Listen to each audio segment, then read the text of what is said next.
Participants, we are now on day 4 on this STC on security and privacy in computer and communication paradigm 2020. And it's my great pleasure to introduce you the speaker of the session, Professor Maninder Singh from Thapar University.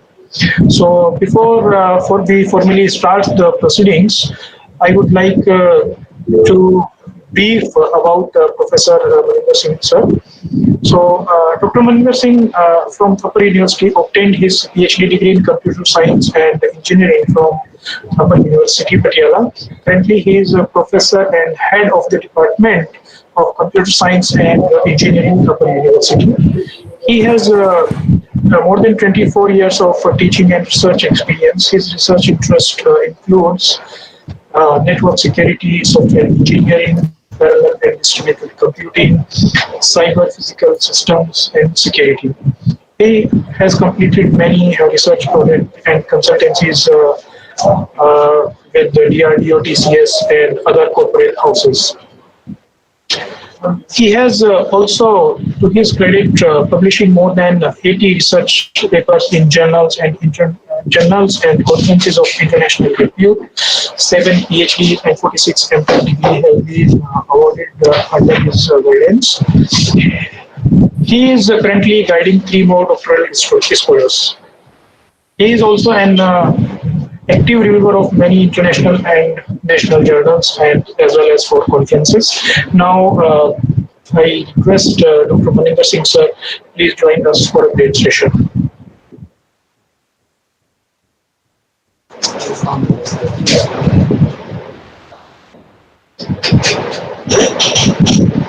Sir.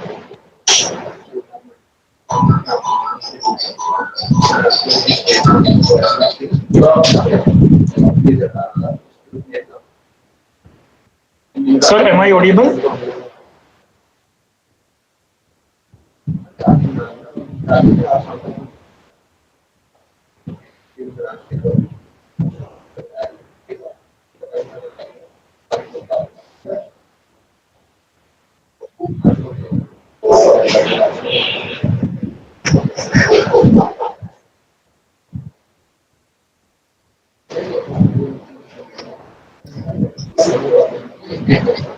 Sir, am I audible?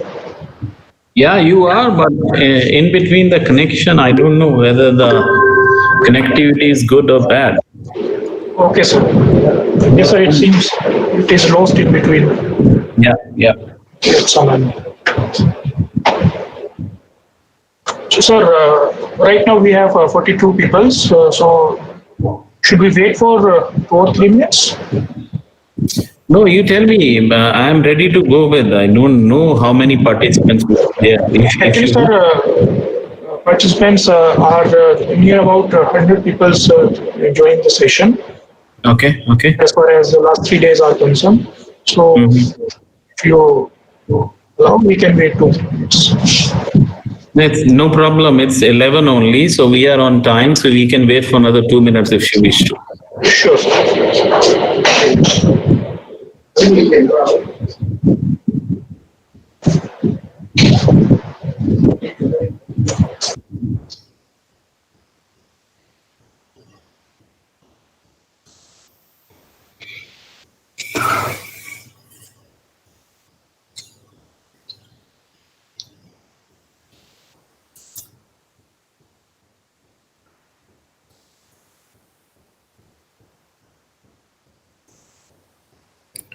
Just I am available. You can just ping me. Sure, sir.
Respected sir, I think we can start. It's more than 50 now, and participants will be joining in between.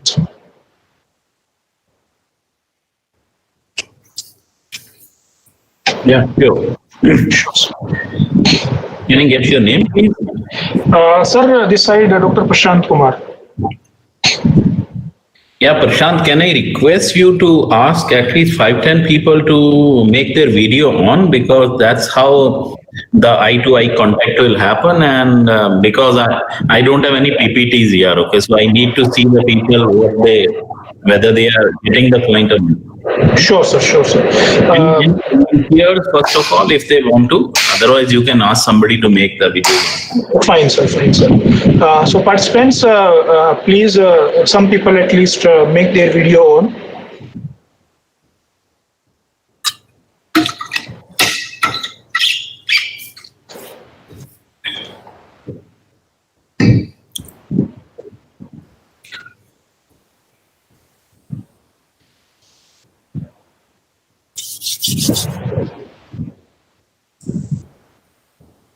Can I request to Mr. Mukesh Kumar Jha? Okay, Mr. Jha is already on.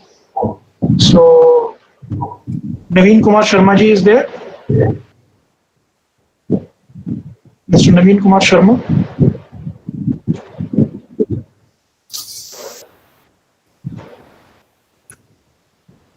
It's good. I think these 3-4 people will make my life easy. Okay.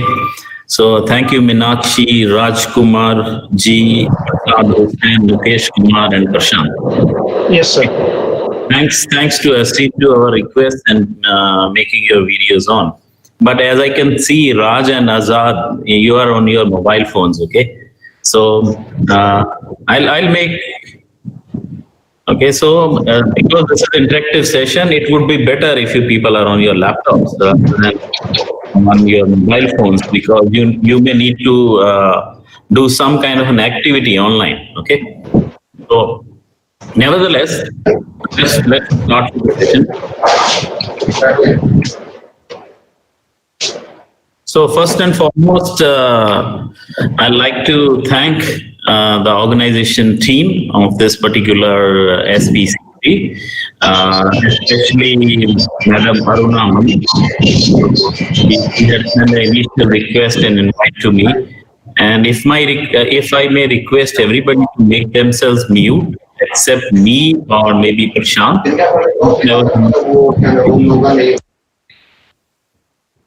Right.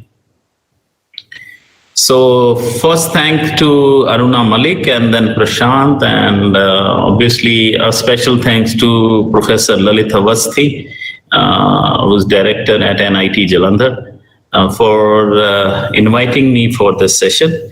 And as per this session is basically on security and privacy paradigms for new computing era. So I wish that before starting this session, I'd like to ask Prashant that what has happened previous 3 days, okay? So if you can just brief me a little so that I can mold my lecture accordingly. Sure, sir. Sir, in very first lecture, Professor Munod Mishra ji was there from IIT Roorkee. So he delivered his talk on cybersecurity and allied areas. Then, sir, Eminel Pillai, sir, from MNIT Jaipur, he delivered his talk on security concern in general networking and computing scenarios. And, sir, on the second day, we have Yesterday, in fact, we have Professor Durga Toshniwalji from IIT Roorkee again, and she delivered his talk on data mining, security in data mining, and related things. And yesterday, in second session, there was Dr. T. Sharma ji from NIT Hamirpur. He delivered his talk, security and related concerning wireless sensor network. And sir, day before yesterday, in morning session, we have Professor Sanjeev Sofat sir from Bank. So Yeah. yes, sir. So his talk was on cyber security framework and related things. And day before yesterday evening session, Professor Narottam Chand again from NIT Hamirpur, and he delivered his talk in security concerns in ad hoc networks and allied areas. Okay.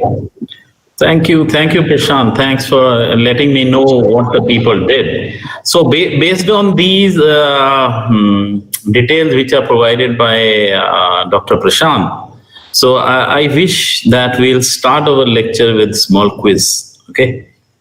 So there's no need to be afraid of. It's very general.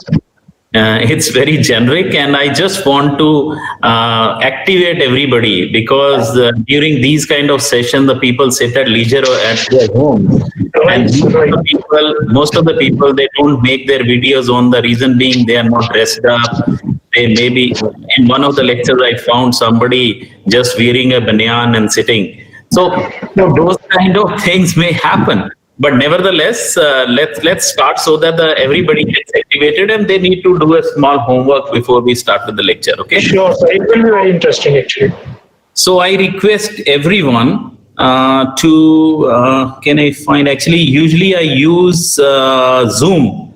So is there some chat facility here? If I can type Yes, in sir. something, Yes, sir. Yes, sir. if I can find somewhere. Actually, sir, on right side of your window, we have Yeah, people and we have chat tab. There are people. Change layout. Okay, up. Upside, sir. Upside. Yes. There are a number of people. There is a chat. Okay. Yes, sir. Thank you very much for enlightening me on this. So I'm just typing one URL. You go to this. This is called www.menti.com. You can use your mobile phone, you can use your desktops and go to this particular URL. I have pasted in the chat box. Yes, And then it is going to ask you some code. Just do it quickly. So when you are on the code screen, do let me know. Then I'll share the code with you.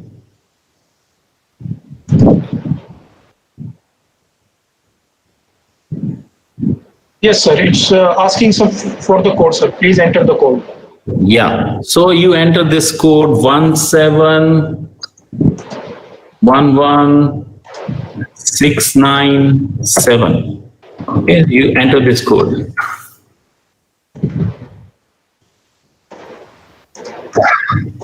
Done, sir.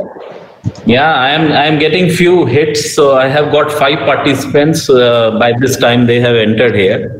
So let's see how many will join. As soon as I have 66 people, so I need at least 60 to join this quiz session. Then we'll start and a few questions.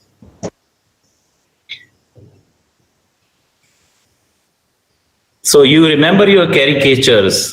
So a particular caricature is given to you by the system. So I have at this point of time only 18, so I'm waiting other people to join. So as soon as they do this, we'll start. At least 50% of the crowd should be on before we can start this.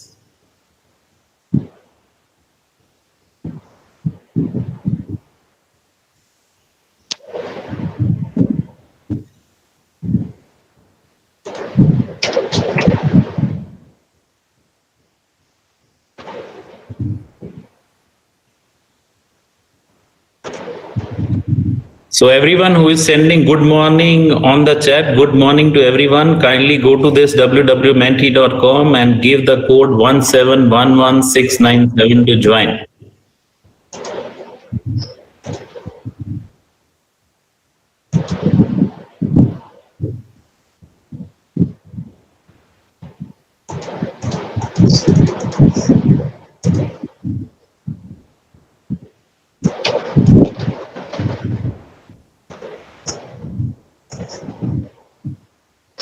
Dear participants, I am pasting a link, and here we go. Please go to this link, and when you go to that link, please enter the code. This is the code.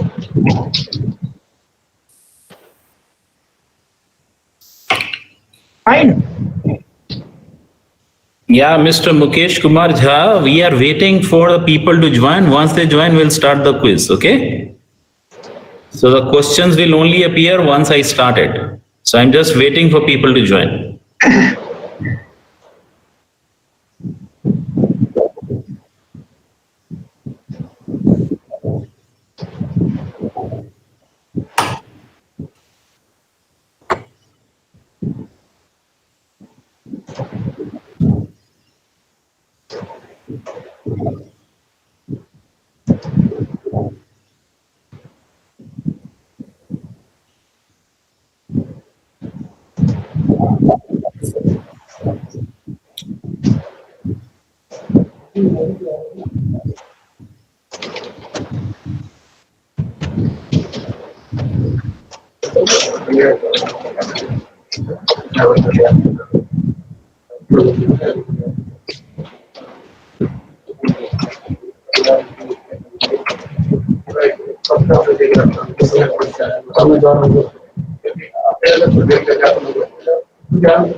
Dear participants, again I am pasting the link for you guys, and please go to the link and enter the code. Whosoever will attend, only he will get the certificate. Yes, it is the condition now, because sir has all the record for this, and definitely he will not bother to share with me it.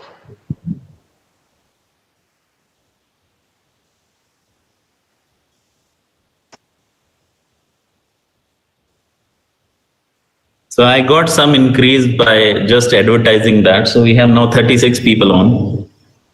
Good, sir.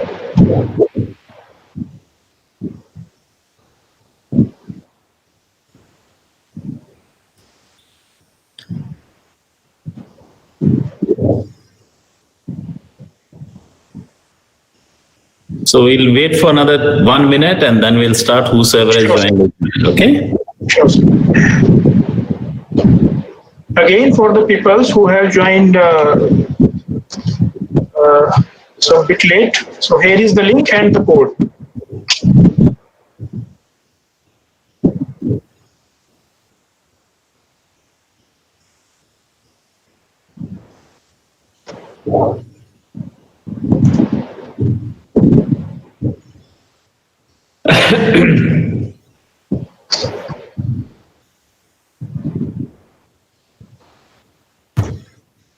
Okay, so I have 40 participants who have joined this, 39 to be precise. So let's start this quiz, okay? So the whosoever will answer first will get the maximum marks.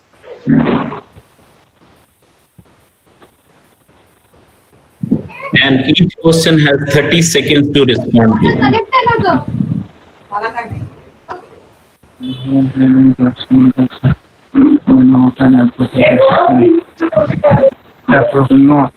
No can appropriate action. Store personal domain.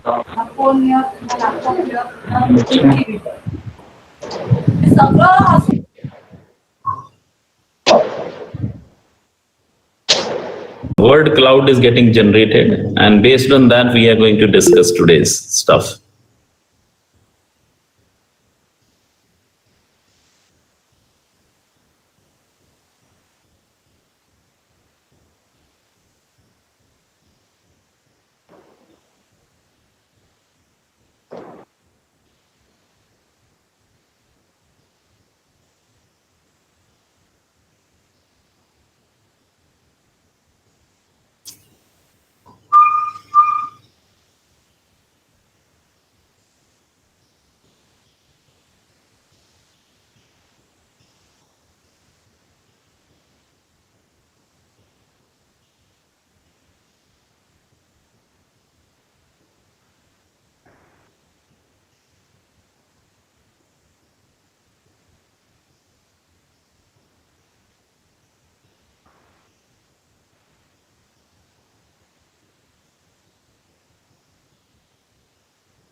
Okay, let me finish this because it is taking some time, and let's see what you people have done during this quiz. Then we'll discuss the few topics which you people have highlighted.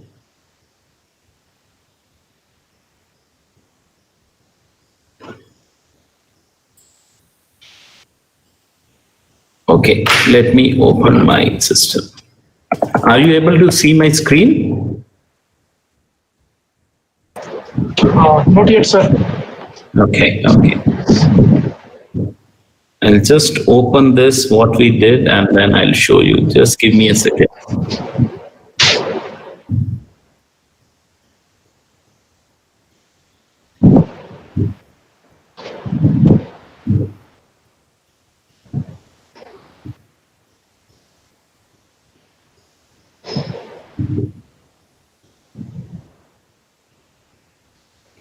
Okay. Let me present this to you.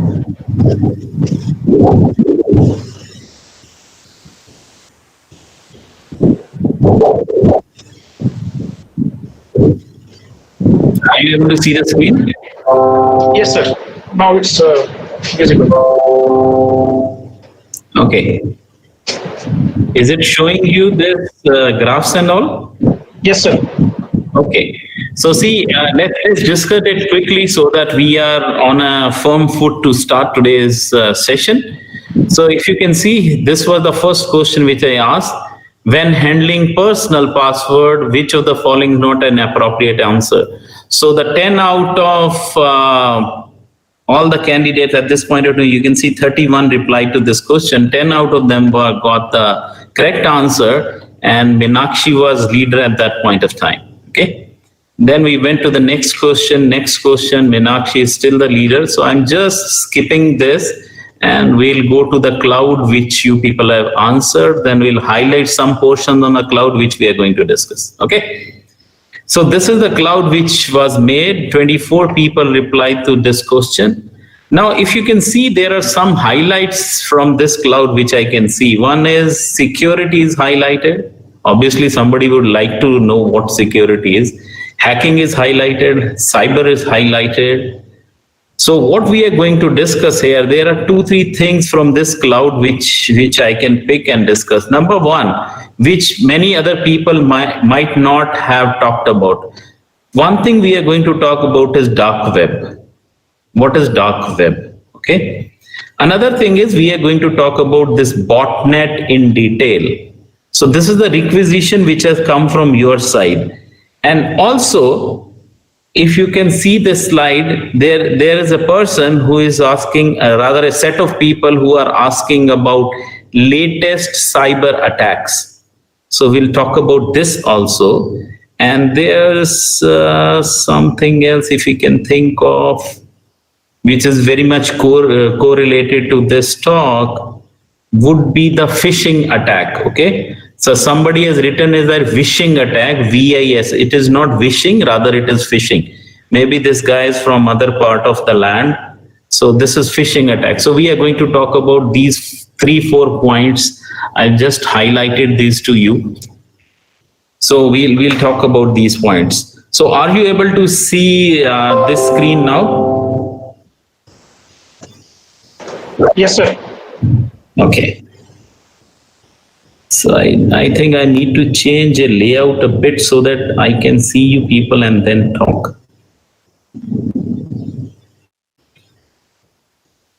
Maybe like this. Okay. Right.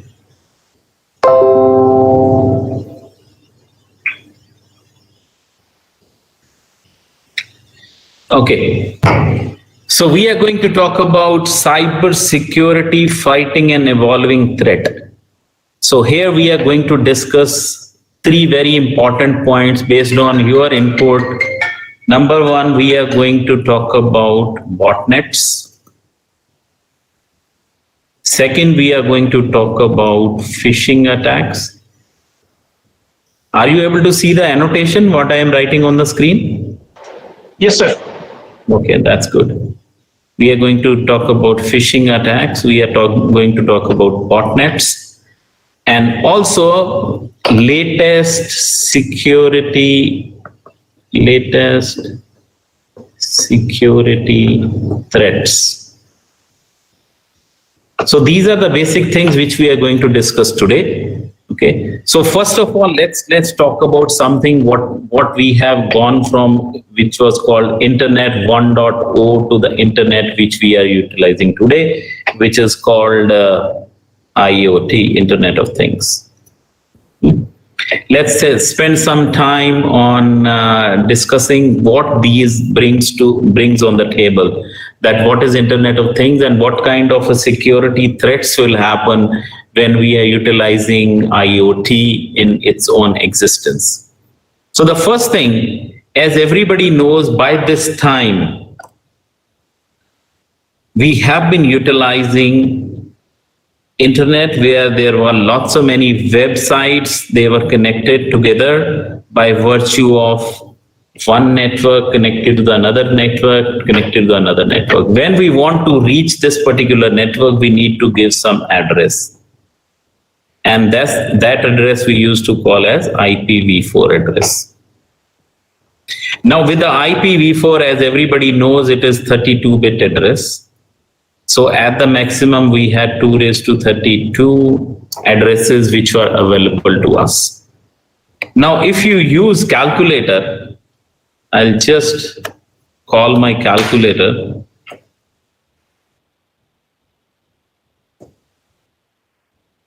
And make it scientific calculator. So I'll say 2 raised to power 32. Are you able to see the calculator screen also? Yes, sir. Yeah, fine. So these many addresses are available to us. Now, if you look at these many number of addresses, so it comes out to 4.5 billion kind of addresses, which is half of the world population which we see today. So these many addresses which IPv4 is going to give me. But if you look at the next slide, it says that in the Internet of Things, we will have 20.4 billion devices. And how many addresses we had in IPv4? 4.2 billion. So there is a mismatch happening here. That is first thing which we need to discuss today, that we need to adopt to another addressing scheme, and by virtue of utilizing that addressing scheme, there will be some pros and cons. Okay. The first thing is what kind of addressing scheme which we are going to use. Anybody can answer, anybody would know it because we have been listening to these kind of talks. So anybody can give answer by unmuting themselves. What is to be done in order to bridge this gap of address space? Anushka says IPv6. Definitely, madam, we are going to jump to IPv6. Okay, let's discuss what IPv6 brings on the board. Now, first thing, I'm going to open a site called www.worldometers.info. Okay. Now you can see this screen. What is happening in the world? Obviously, the world is facing a pandemic, but there's something also we are doing regularly.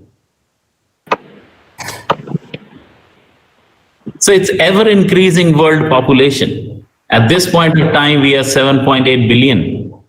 Okay. So now with this 7.8 billion people, and if IoT comes in play, each and everybody will have at least 1 or 2 devices. Now also we have cell phone, we have Fitbands, some older people may have some pacemakers. Then you can think of n number of devices. You have Alexas, Google Homes at your home now. So all these devices will need an IP address. And that's where IPv6 come in picture. Now अच्छा मैं doctor Sunil गिलगियाल बोलता हूँ Uttaranchal university Dehradun से। बेटा आपको password मिला है regarding your ID, वो लॉगिन पासवर्ड मिल गया? Yes sir, I have got login password. अच्छा, एक मैसेज आएगा ना कि आपका आईडी ये है, पासवर्ड ये है 210 ऐसा करके, Sorry, sir, I am trying to login करना है. You know how to login? this gentleman. Okay. Okay, so one thing was good. He was also talking security. वो password की बात कर रहा था, है ना? Right, sir, right. But only problem was he was talking about password 201 something. So you can think of what kind of a password they would have. Yes. Right. And that's a story altogether what we are going to discuss. But let's first of all talk about this now. So I'll just clear this screen now and I'll say IPv6 is 128 bits. Okay. So now I'll say 2 to the power 128. So these many addresses I can have, and this is a big number. This is 3.4 into 10 raised to 38. As compared to this number, which was 4.2 billion, this number is 10 to the power 3.4 into 10 to the power 38. It's a huge number, humongous number. Now I want to know how many addresses the Prashant will get. Okay. Now if Prashant will get those many addresses, then Mukesh will also get the same number of addresses. So what we are going to do, we are going to divide this number by the world population, which is 3.8 billion. Okay.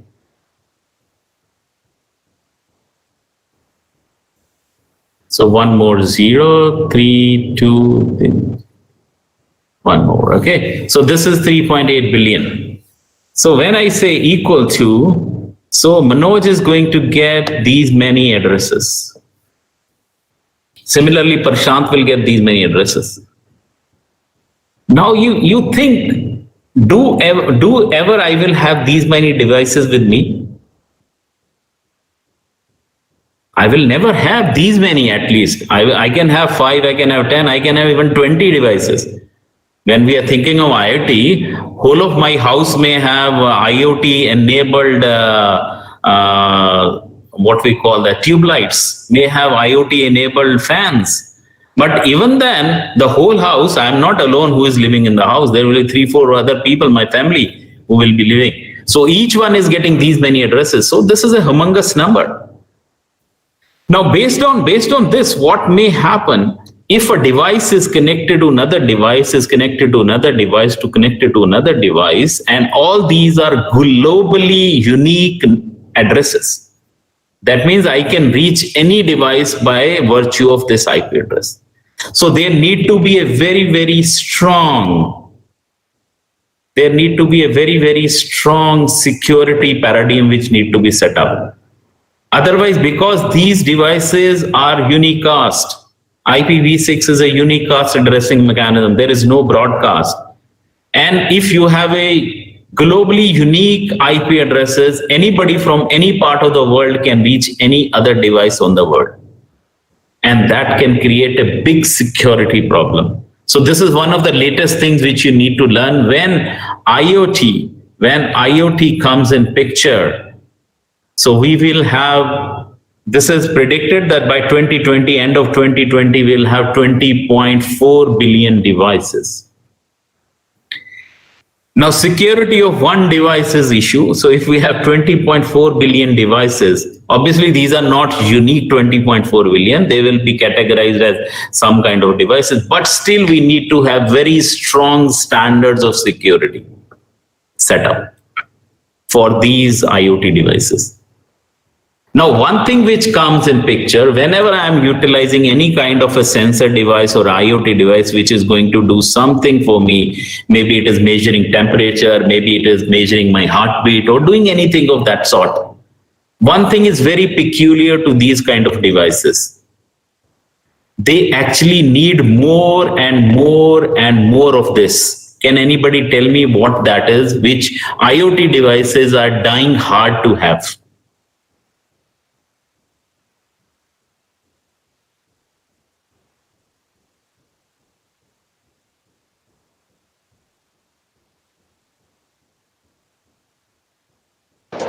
So please, once again, repeat your questions. What I'm asking here, can anybody suggest me a kind of a thing which is required by IoT device, Which IoT device says, I need it more, I need it more, I need it more?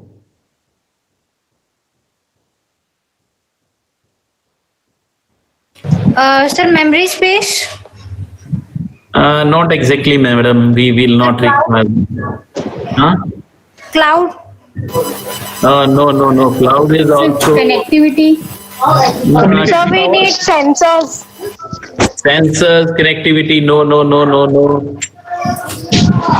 Communication Proper power. network also, sir. Proper network, communication, no, madam, no, madam. I'm going to give you answer.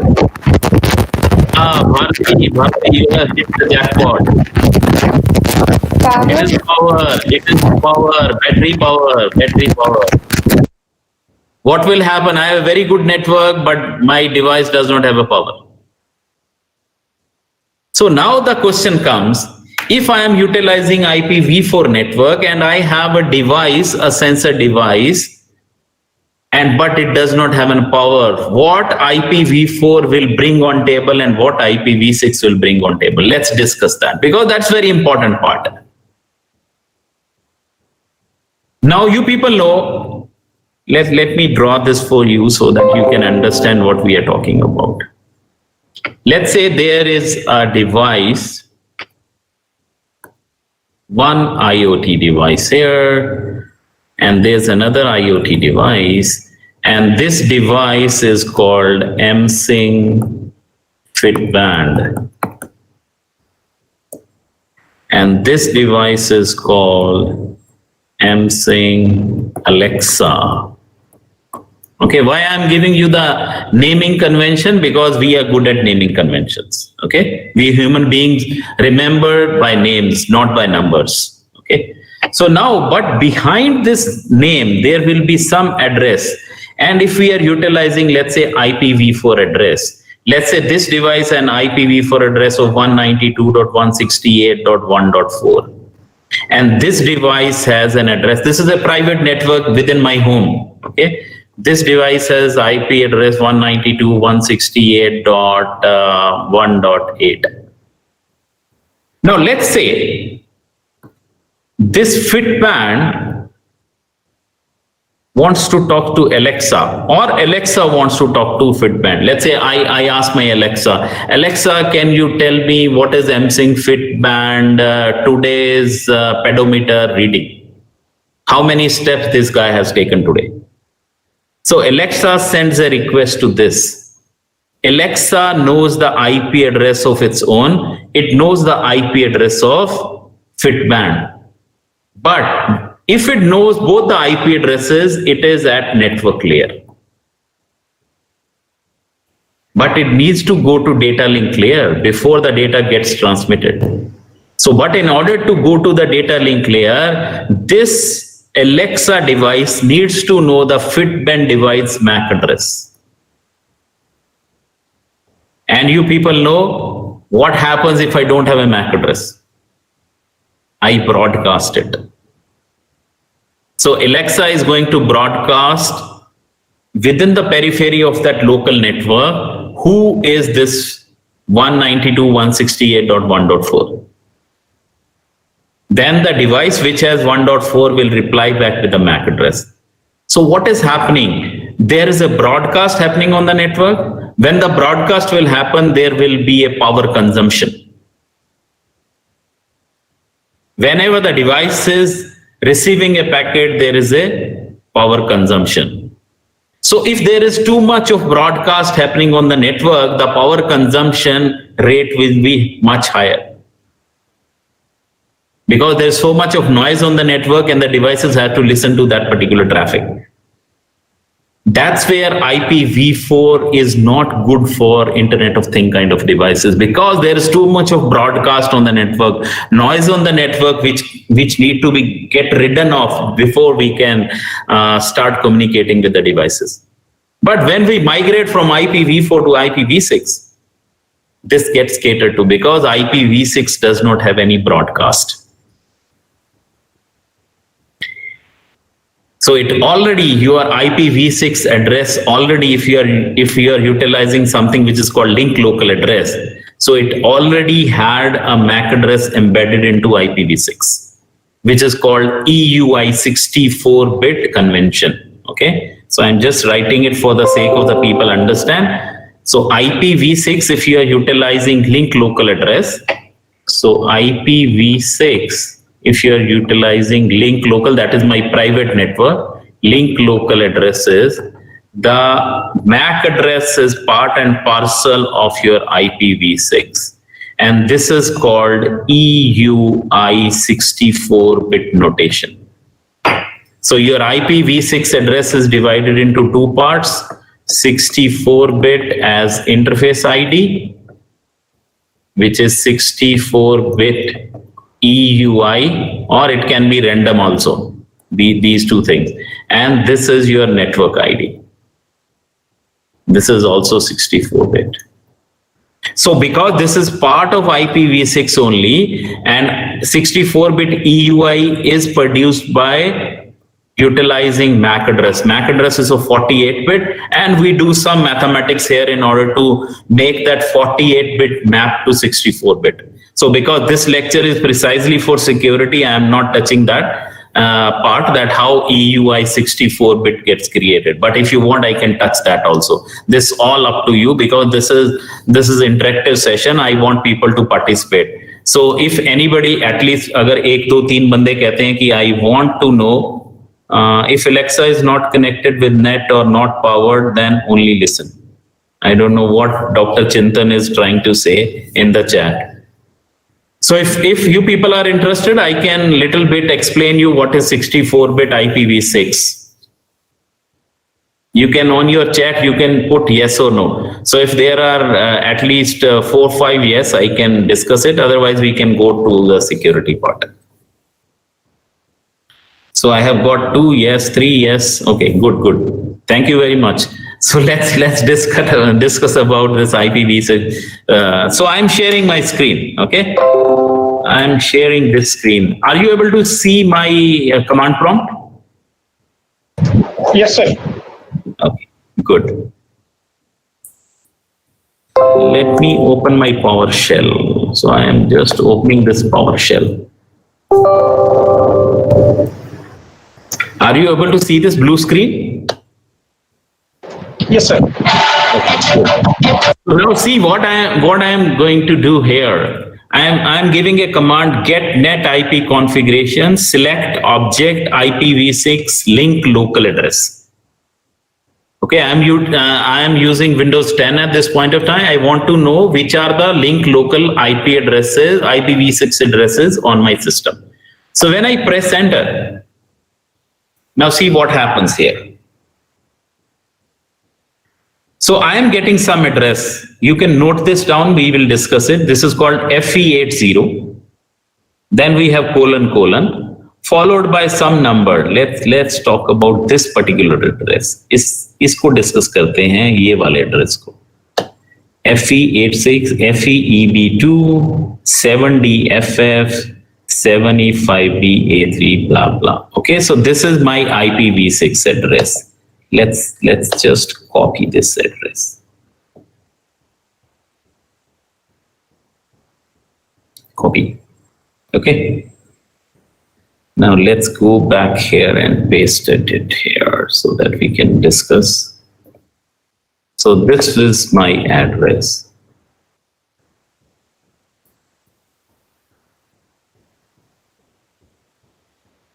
Good. It is visible? Yes, sir.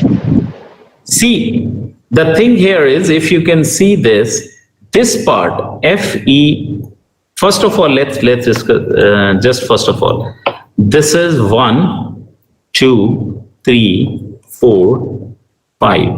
See, these are the 5 hex states. In IPv4, we used to call octet. Okay, so there were 4 octets, and these octets were separated by colon, by dot. Okay, so that's why it was called dotted decimal notation. So this was the first octet. So this octet was of 8 bits. So this total was 32-bit address. Now, in case of IPv6, we have hex state. Now, each hex state is of 16-bit, and there are 8 hex states.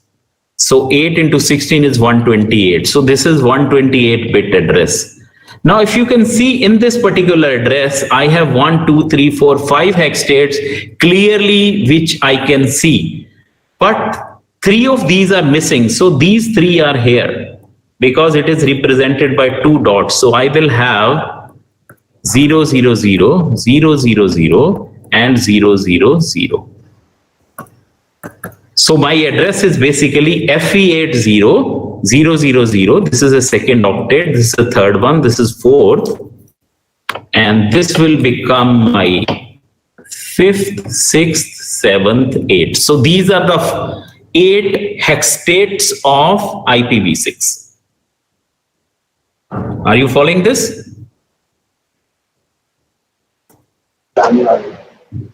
Okay, so these are the hex states which are part of your addressing mechanism. Now, where is the MAC address? Now, this is interesting part.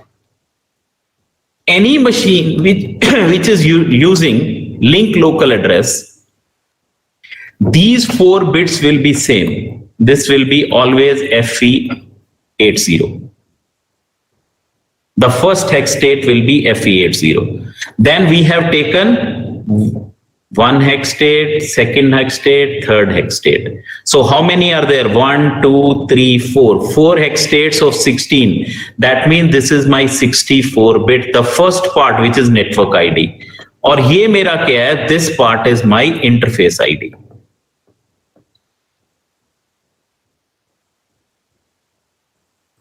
Getting this point clear? Now, Yes, sir. So, but why it is fixed? why it is fixed? Because these addresses can be used by n number of private networks. Okay, so if it would have been global address, IPv6 global will be given to my machine, then this address will be starting with 2000. Let me show you another example. If I go to command prompt and I give a command ns lookup and ns lookup, and I say server 8.8.8.8, and I say tell me what is www.google.com. Google.com. Now you see it gives me the IPv6 address of Google, and this address is 2404. So if it is FE80, this is link local address. If it starts from 2000 onward, this is a public global address. Fine, sir. Okay. The same thing if I do it for www. Let's say facebook.com. Facebook.com. Here also you see it starts with 2. It starts with 2000. So it is 2A03. So this is the globally unique address. So because I am utilizing, I'm not an IPv6 address. I'm utilizing this IPv6 within my organization. That's why this is fixed to FE80. Now, so this 64-bit we understood. Now let's talk about these 64 bits. Ye kaise aaye hain? How these are produced? Now, if you look at this part, let's again go back to command prompt, and I'll give a command ipconfig /all more. Now I'll go to my Wi-Fi connector. Now you note down this address. This is my MAC address.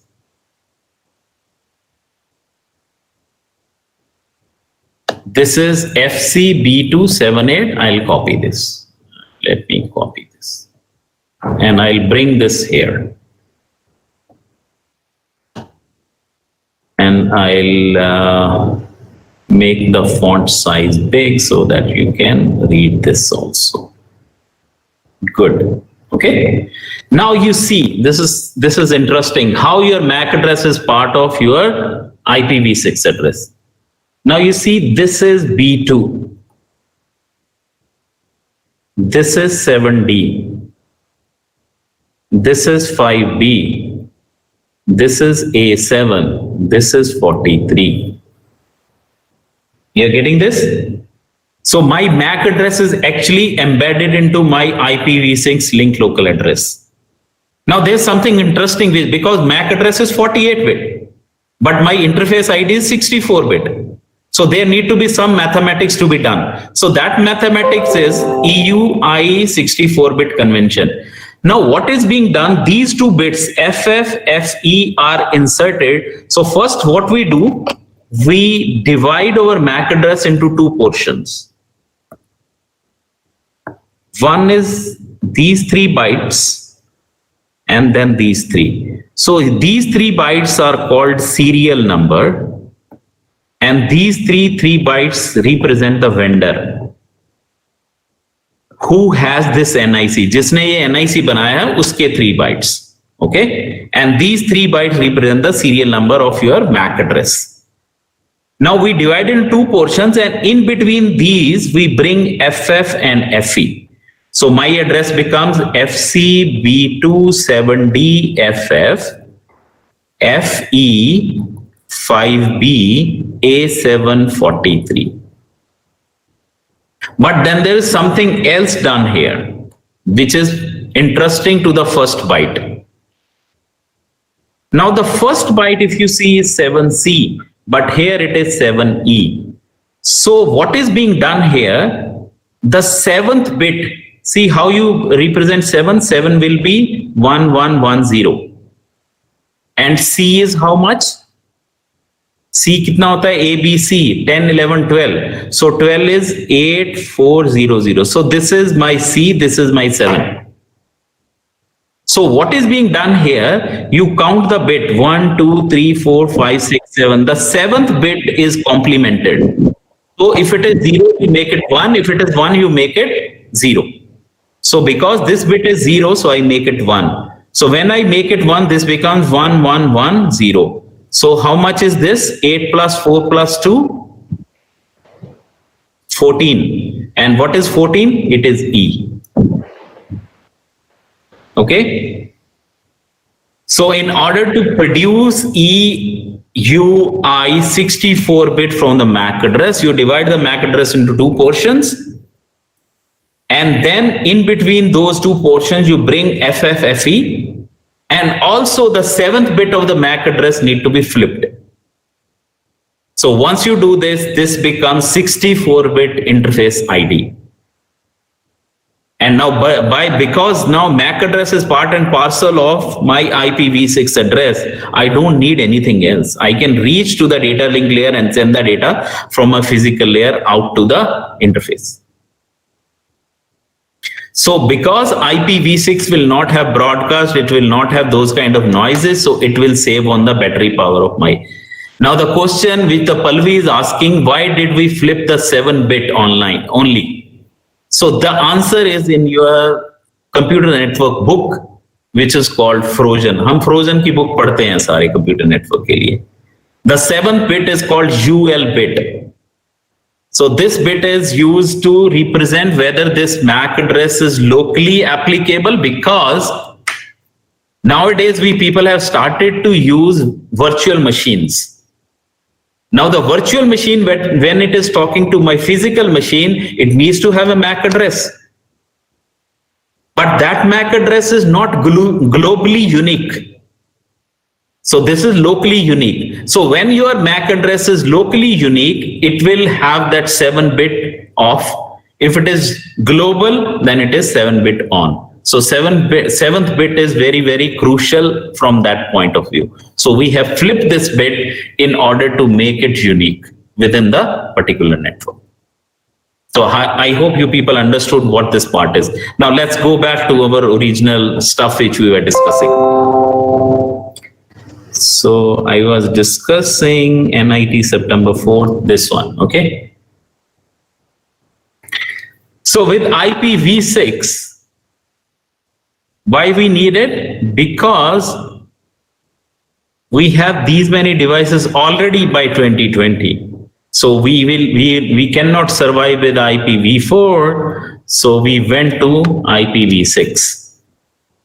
So now the question comes of security. This explosion of connectivity, because there are so many things which are connected, it will give you the countless opportunity for cybercrime.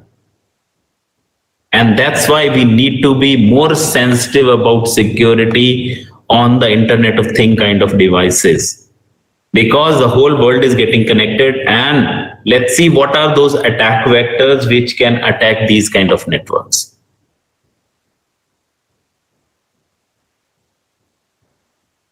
I'll just skip few parts here, okay? So if you look at this data, 10.5 million record are stolen or lost every month. And this is very scary picture. 10.5 million records, if they are stolen, this will bring a loss in the economy. And that loss, if you look at this figure, has now reached $450 billion US. So, and this figure is of 2016. So 2016, we have touched $450 billion loss due to cyber security attacks. And according to the cyber security ventures, by 2021, it will hit 6 trillion. So our country was talking about $1 trillion economy. So this cyber crime already touched the trillion economy.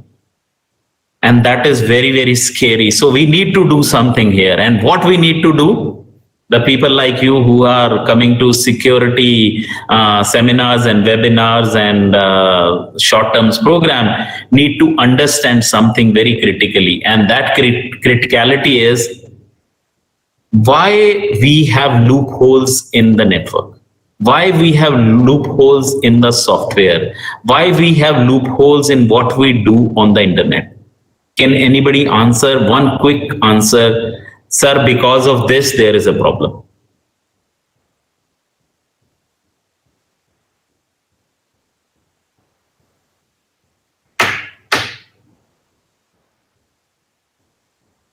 Okay, let me pose it somewhere else, because we don't care. Pallavi, we need to care. It's high time, right?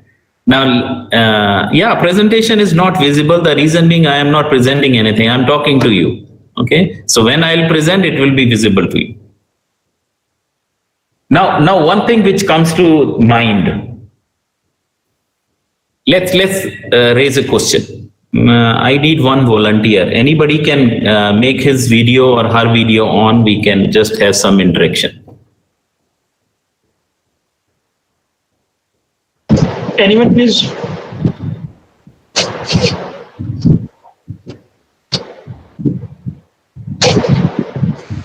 Yeah, anyone can come here. I'm not going to ask you something which will hurt your ego.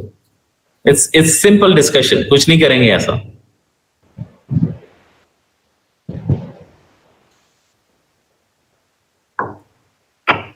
Till this moment, we have Mr. Mukesh Kumar Jha steadily online, but as sir asked something, he put his video off.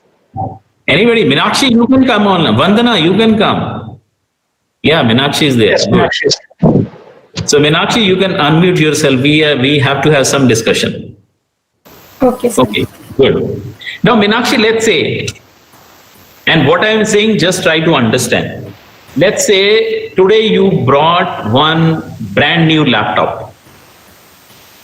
Okay, you paid 40,000, 50,000 bucks for it. You brought it, and when you are installing a piece of a software which you also purchased, I'm not talking about any pirated software. Okay. When you are trying to install that, okay, so you have attached another external device जिसमें आपका data था, so that you can copy the data to the new laptop. Now, when you are installing this new piece of software on your branded new laptop, what it did, it erased whole of your external drives data. What is the first thing which comes to your mind? That's something in the external device Yeah, you had which I have attached to my. yeah, you had a very critical data on your hard drive, which is external, and you are installing a piece of software. Let's say, take a name of a company, and that piece of software is from Microsoft, and you have purchased by paying 7,500 for them for that particular software. Let's say आपने Microsoft Office purchase किया. Now you are trying to install Microsoft Office, okay? And what has happened? It has deleted all the data on your external hard drive. I'm just taking some hypothetical example in order to make you understand something very critical. Okay. Now, what is your first reaction? What you are going to do now? And it was very critical data. It was not those songs and videos which we copy from the internet. What you will do? The reason I got to know that the problem is in that particular software. No, that's fine, but that is not going to help me. I've lost my data. Okay, I will try to recover my data from my device. So you are very brave, madam. The first thing which comes to my mind, Arey yaar, I have paid 7,500. Let's go and knock the door of Microsoft. Report them. You did something fishy. I've lost my data. You do something to bring the data back. Yes or no? That is the kind of thing. This is a paid software. I purchased it. Now what happens? You will go and dial a number 1800-800-00030, toll-free number. And a lady picks up a phone and asks you, yes, madam, how I can help you?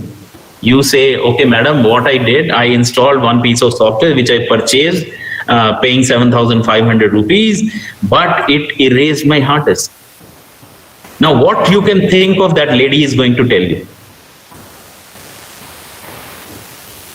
Maybe she will tell me some procedure that how you can, maybe some steps. Okay. Do you think the Microsoft is going to take blame of this? I think not. So see what happens here. This is how the story starts. Let's see it on this slide. So when Meenakshi rings up the receptionist at Microsoft, I'm just giving an example. I know this session is getting recorded, but this is nothing to do with Microsoft. It's just an example. Okay. No issue. So this lady registers this case and names it as CAN. इसको CAN 1 कहती है. She names it as CAN 1. This is called candidate to be listened to, and it gives it number 1 because she thinks Meenakshi would have done some mistake. Because she cannot just go to the superior and say, "Arey, there is some problem which has happened here." Okay? So she just keeps mum, but she notes it that there is something which has happened. She makes a note and gives it a number 1. Now what happens? On the same day or another day, there's another guy who calls up from different geography. He calls from Europe. And he also described the same problem. Now the lady or some other fellow, because these are all data centers where call centers where these people are sit and listening to your queries, then she will increase this number because it is matching with the description of the previous. So it will say now +1. Now then other guys call from other part of the world, and this +1 will reach the threshold value. Let's say the threshold is 10. When this reaches the threshold value, the bell rings to the developer कि भैया there is some fishy thing which you people did. This is not the mistake by the customers. You did something foolishly and now the problem has come. Now is the time to give them the solution. At that point of time, the whole developer team works on that particular issue, replicates it in their research environment, and they also find the same kind of replica is doing erasing of external hard disk. Then they come up with something which is called either a patch or a hotfix. Okay? And also then they give it a number, and that is called CVE number. And CV stands for Common Vulnerability and Exposure. So each piece of the software, whatever is available on this earth, it has a vulnerability. Uska ek hi reason hai, and that reason is, Madam has told us one reason that she said, Pallavi Madam, because we don't care. It is very much related to this, but it is different. And I'm typing it for you people. This is because of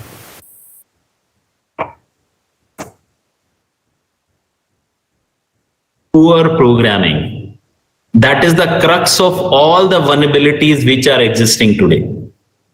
Whether it is WannaCry, whether it's some ransomware, whatever kind of a vulnerability happens in any piece of a software, this is because we are not good programmers. Uska bhi reason hai. And I want to get that answer from Mukesh Kumar Jha sir. Mukesh ji, ये बताइए, आपने software engineering पढ़ी होगी. अब software engineering में there is something called software development life cycle. Can you tell us what are the steps of SDLC? What are the steps of SDLC?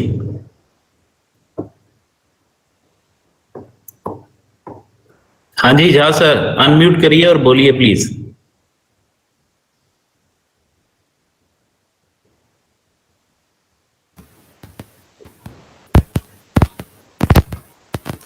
Anushka is asking, so are hackers more good at programming?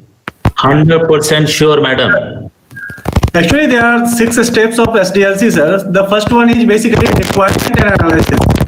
Requirement analysis, very good, sir. And after finishing this step, we will move towards the designing phase, sir. Design, okay, sir. And once designing phase is completed, then we basically deal with the basic implementation, sir. And that will basically related to coding, sir. Coding. And once implementation will done, then we will move towards the testing. Testing. Yeah. And once testing will done, then we will move to the final step, that is basically deployment, and maintenance will also be combined with the deployment phase. Okay, then we come to the maintenance phase. So these are this is the life cycle of a software product. Prashant, you can make Mukesh mute issue.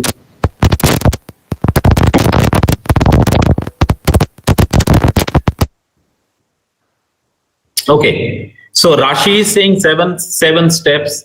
It's okay. It's 7 or 6. I don't mind. Only one thing which I want to bring here. If you see this life cycle, where is security? That is why we produce poor programs. Now, if you look at the latest edition of Roger Pressman, he has brought the security as a parallel activity to SDLC. From the requirement analysis only, you start thinking about security. In the design, you think security. In coding, you think security. So security is not just one device. You go to the market and bring firewall and say, I am secure. Security is complete methodological process. So we need to bring security along with the coding, along with the designing, along with the testing phase. So if you haven't tested anything for the security, what fun? So you are bound to have problem. So Rashi is saying the first phase is requirement collection analysis. Feasibility study is part and parcel of requirement only, no problem. If you think these are 2 phases, it's good. Then we have design, coding, testing, installation, deployment, or maintenance. Perfect, madam. No question on this. But again, we are missing security. Now we need to understand the programming paradigm. Let's see this example. So programming is like this. It's like I'll just draw it for you. Are you able to see this screen? Yes, sir. Yeah. Okay, good. Let me bring this thing. Okay. So security is something like this. Let me draw this for you.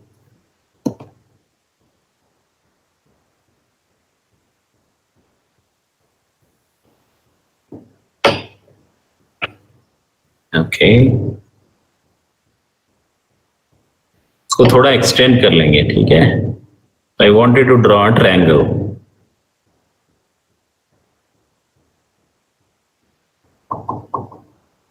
Good. थोड़ा सा miss हो गया. Nevertheless, it's a triangle. Perfect. Okay. So I'll just take it off. Now this is your development triangle. Always remember. So it has three very important vertices. One is called functionality. Another is called security. And third one is called ease of use.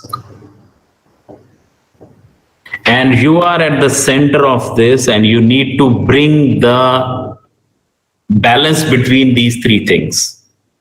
If you are able to do this, you will be able to produce a software which is secure as well as give you the functionality as well as give you the ease of use. लेकिन अभी problem क्या आती है? Let's discuss two problems.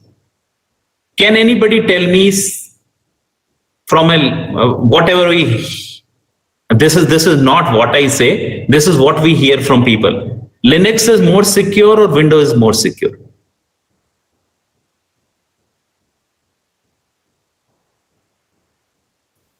See, I'm getting answers. Linux. Why? Let's discuss. Linux put much more effort on the security, but it lost on the functionality and ease of use. लोग Linux use नहीं करते हैं यार, ये तो command line है. It's very tough to learn. It is not ease of use. It does not give me functionality on click and so it does not give me. अगर कुछ मैंने install करना, I need to bring some hardware drivers install करने पड़ेंगे. Lots of many other things. So they put more effort on security part, but they lost the other two vertex. But what happens to Windows? Windows put much of effort here and they lost on.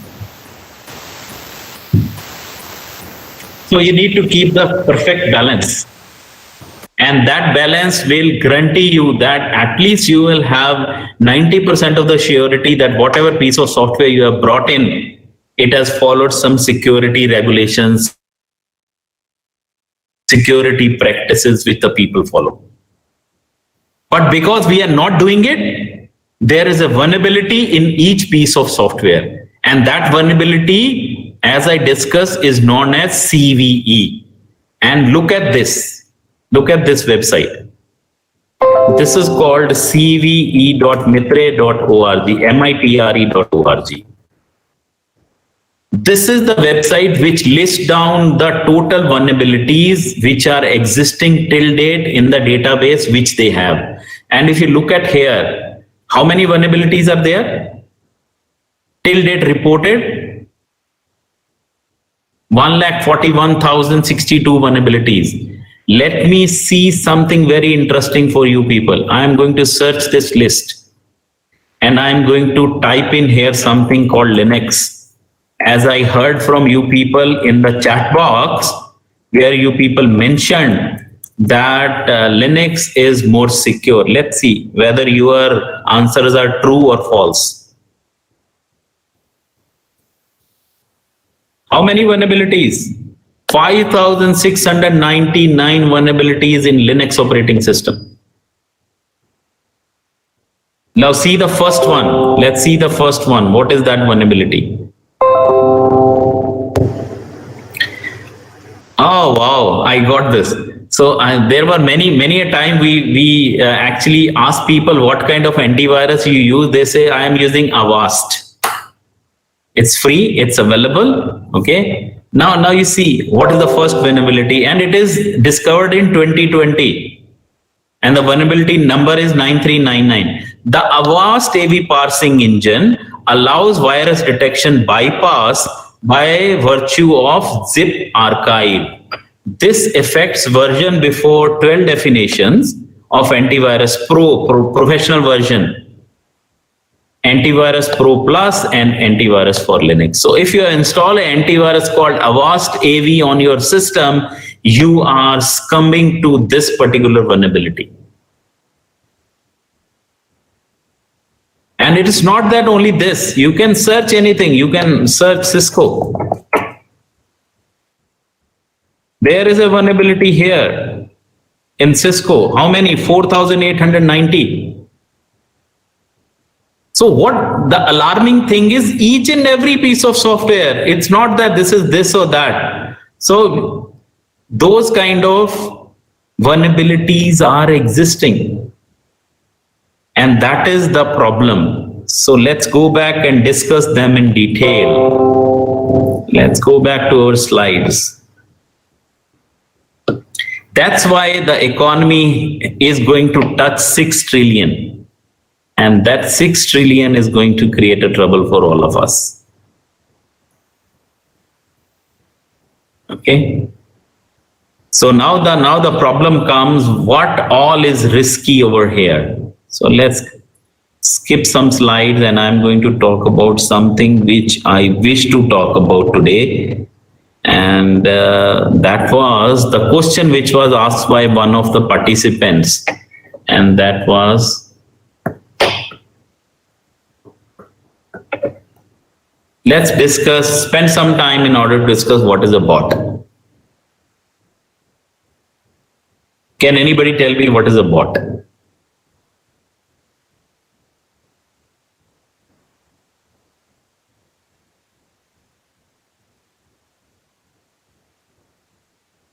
Let's discuss this. Okay. Can you tell me what is this?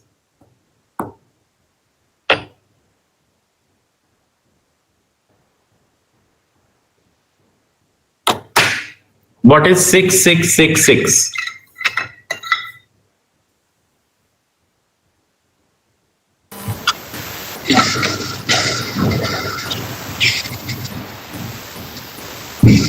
Vandana has gone into Linux. RW. That's good, madam, but I am asking something else here. Okay. 666, how many people see horror movies?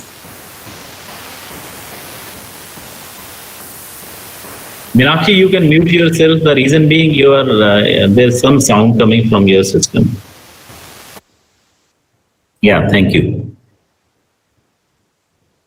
666 is called devil's number. You know what devil does? Devil का काम क्या होता है? Okay, let me put it other way around. Number of the beast. Yeah, beast, you call it beast or a devil, it's one and same. Okay.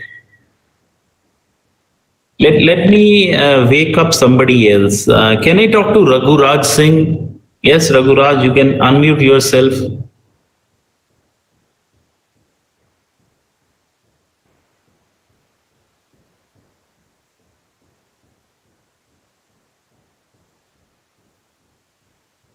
Okay, can I talk to Anushka Chaudhary? Yes, sir. Hello. Yeah, Anushka. Yes, sir. Good afternoon. Good afternoon. Anushka, what kind of operating system you use? Windows. Windows. So what is very, very important on your machine? Security. Security is okay. Security is definitely, because we are talking security, so security is definitely there. But what your system, आपके system का क्या value है? Is it the hardware or it is the software or it is your data? For data. Very obviously data, isn't it? Okay. Now for your data, what you are doing? You will be installing some anti-virus, anti-spyware, anti-malware kind of a software on your system. Yes, sir. But do you know at the back of your system, what kind of a processes are running? Maybe some like There may be something which is running at the back end of your system. yes, And sir, that can steal my data and like transfer or like maybe remote connection maybe there. Yes, precisely. Now see what is happening. Do you think that there is some attacker in the world who may be interested in your system? Yes, sir, maybe. Why? So because maybe I have some information like How he credit will card know data. that how he will know that you have some information? By scanning my data. No. Are you amongst the top cited researchers in the world? No, sir. So obviously he's not going to come to your system for searching some very critical research papers on your system. Yes or no? No, sir. Yes, sir.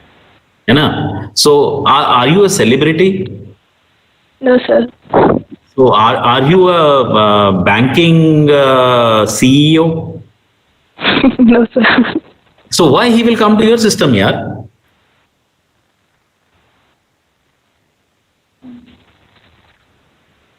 I don't know, sir.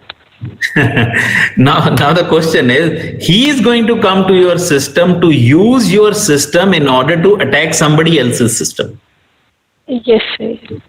So he is using your Right. system. Yeah, he will be using your system as a bait and then utilizing your system to attack somebody else. And that's where this 666 wala story comes in picture. इसको हम कहते हैं, अगर हिंदी में बोलेंगे, इसको हम कहते हैं चुड़ैल का number. What is the job of a चुड़ैल? वो अमावस की रात को आती है और खून पीकर, जिसका खून पीती है उसको अपना ही मेंबर बना लेती है. And this is how your botnets are created. If your machine gets compromised, it will become part of somebody's bot network. And that is how the internet economy is working. Now see what is happening here. There will be something which is called a bot master. What this bot master does, he sends very interesting emails, he sends very interesting website links to n number of people across the globe. And उसमें कुछ ऐसे तो होंगे who will get excited like me. You have won 3 trillion. Think of you being such a lucky person, but we definitely fall into those kind of traps. Now, if you go into that trap, what will happen? He will drop some kind of a piece of software on your machine and you will become the bot client.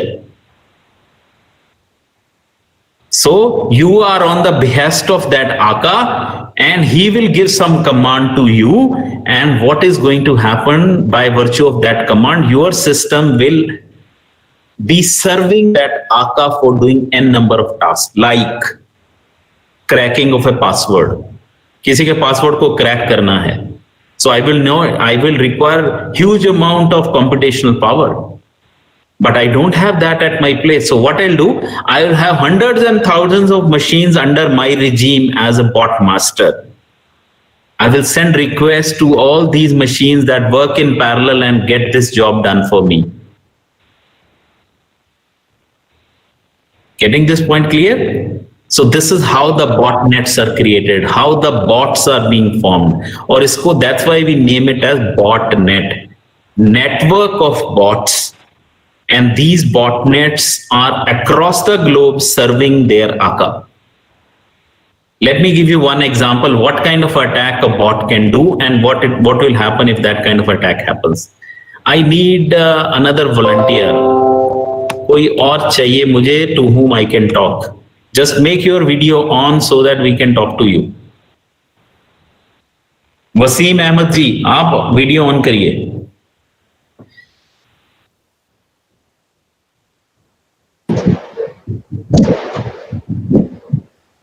Mr. Wasim, can you make yourself available?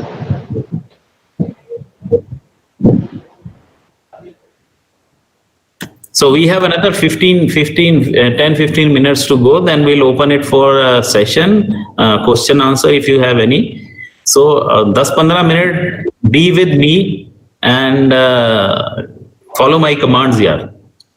Any other person voluntarily, please. And it's a humble request, when you in conversation, please put your camera on, because even in class, when I take my class online and someone is talking to me, it's really feel that I am talking with the machine only. So it's a humble request, if it is possible, please make yourself available and put your camera on.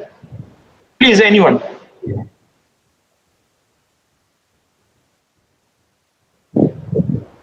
Raghuraj sir?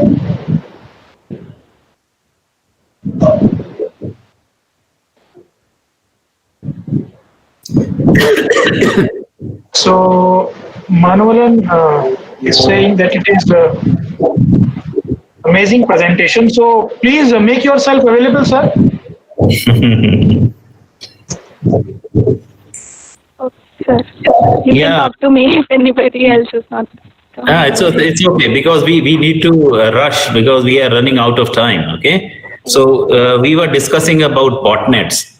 Anushka, Yes. can I ask some personal question to you? That's why I was asking. Sure. Okay. Do you have a boyfriend or you are married? No, sir, I am single. Okay, good. Do you have a boyfriend? No, sir. Okay. Let's say imagine Anushka has a boyfriend. Okay. Let's name it as ABC. It doesn't matter. Okay. Now, You let's can name it imaginary. Imaginary. Okay. Imaginary guy. So there is a person called Imaginary Chaudhary. नहीं Chaudhary नहीं कुछ और होगा. Okay. नहीं तो बहन भाई हो जाएंगे. Imagine something. Let's say Mr. Imaginary and Anushka forgot his birthday. कि कल यार उसका बर्थडे है रात के 11 बज के इसको याद नहीं रहा. So what Anushka is going to do? She went and go to online shopping. She said, "Yeah, let's do online shopping." अब क्या करती है Anushka? Anushka goes to let's say a very nice website which is giving flowers bouquets. Okay, so she chooses one of the flower bouquet and it is costing 1,000 rupees. She said, okay, I have selected it and deliver it to XYZ address.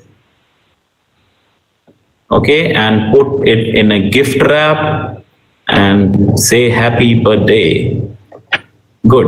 Okay. Now what happens? Once she puts everything in the cart, she wants to check out of the cart. So when she clicks checkout, she is being taken to a payment gateway. और वहां 2 payment gateway लिखी आ रही हैं. One is HDFC, another is ICICI. Now what Anushka does, she clicks on HDFC but it doesn't work. पता नहीं वो गोल गोल घूम रहा है, कुछ काम नहीं हो रहा. And she is seeing her watch and seeing, अरे 11:40 हो गए हैं, I have to place the order. Otherwise this will be bad thing for me. Okay. So what Anushka you think, what you are going to do now? I will refresh. It doesn't work. I will try again and again. So if HDFC is not working, you can try ICICI, yaar. Yes, sir. Yes. Yes or no? Yes, sir. Oh, so she picks up ICICI, it works and order gets placed, everything is done. Who got benefited? ICICI and Mr. Imaginary. He's going to get bouquet, yaar. Yes, And who is at the loss? me, You and STFC. HDFC. Very good. That's what I wanted to answer. See, if this happens for 1 hour, 1 घंटा अगर HDFC का payment gateway down है, how much loss you can think of the HDFC will and how much benefit ICICI will gain? Yes.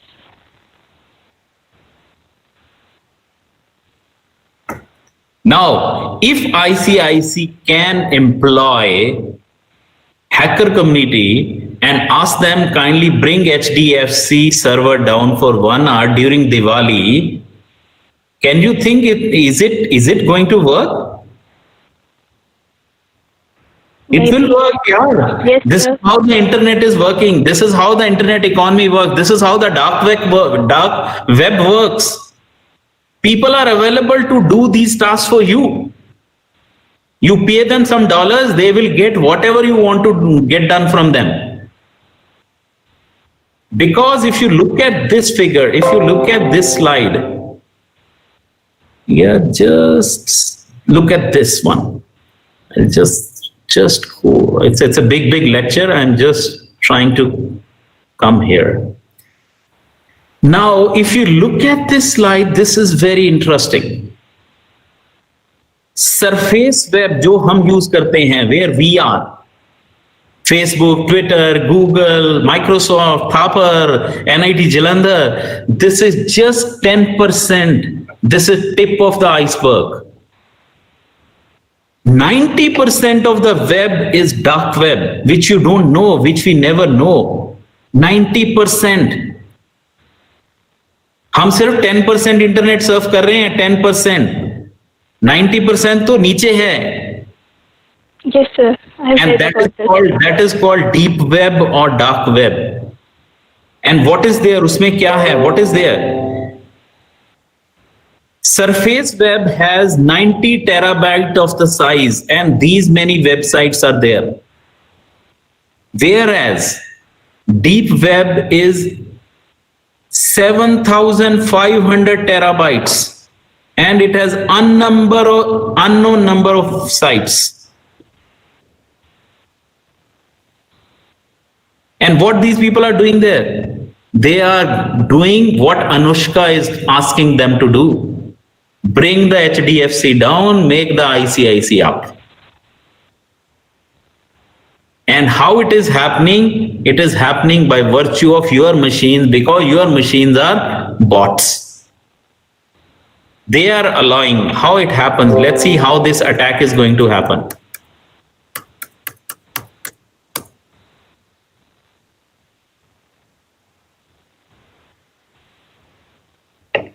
This was my HDFC server. This was my ICICI server. And there is C&C, which is called Command and Control Center. This is controlled by Botmaster. Now, Botmaster gives a command based on this behest of this organization. It gives a command to the machines across the globe, because it has botnets across the globe.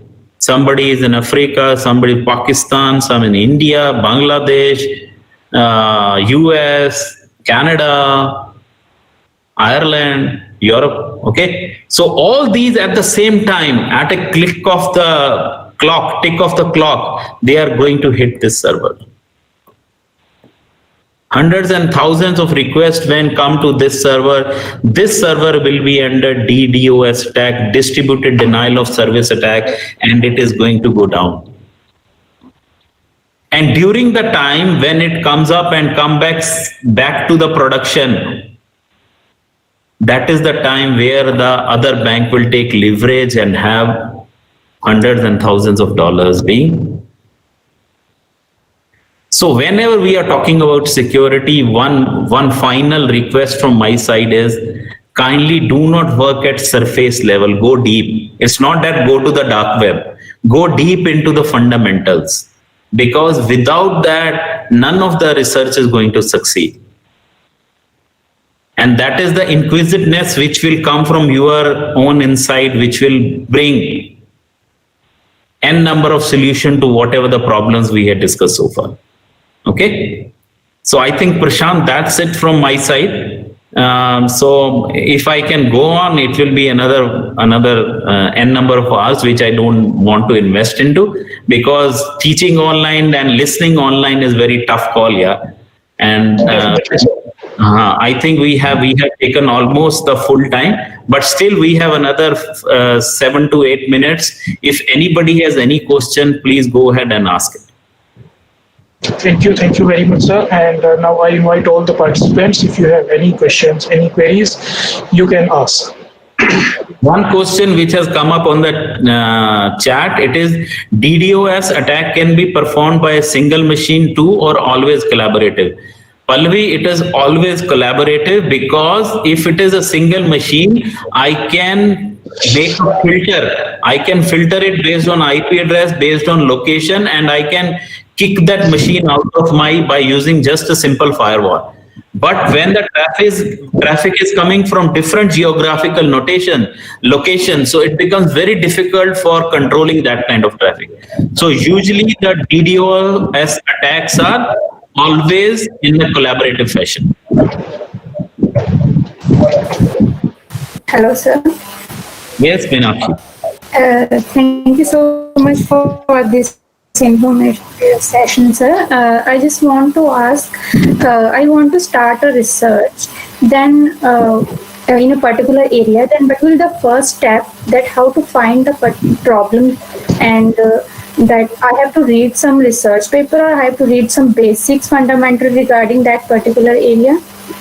No, see, one thing is which we call it a systematic literature survey. It starts from a simple search on simple search engine. Kuch nahi karna aapne. You just go to the Google Scholar search engine. Okay, not go to the Google public search engine, because it gives you n number of other information. But we want to basically find very critical research papers. So once you give this, it will give you hundreds and thousands of results, obviously. Okay. Then you filter those based on something. Like, I'll give you one example. There is one paper of me with one of my PhD students on software clone detection. So I ask you people to just go to the Google and search software clone detection by Maninder Singh and Dhavlish Ratan and Rajesh Bhatia. So these three author paper, and that paper actually gives you a complete systematic literature review how it is being done. So once you are done with the preliminary, then you read the abstract of few papers, then you get rid of some other. Like if I search on a Google search engine software clone, so it may show me some other kind of clones also. So I don't need those kind of paper. So you do a pruning or a filtration process.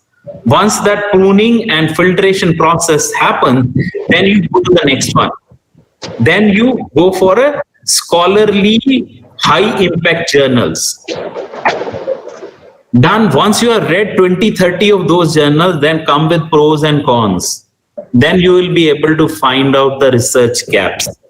Once you are done research gaps, then you will be able to reach to the next level. And Prashant has given the link, this complete information in the chat box. You can look at this paper. This is systematic review of software clone detection. And this was declared as most downloaded paper by Elsevier in 2015.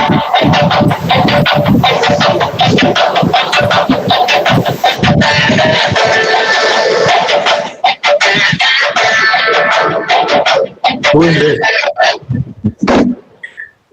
Okay. So there was somebody's phone which was ringing. It's mine, sir. Okay. No problem. Anybody else? Any other question?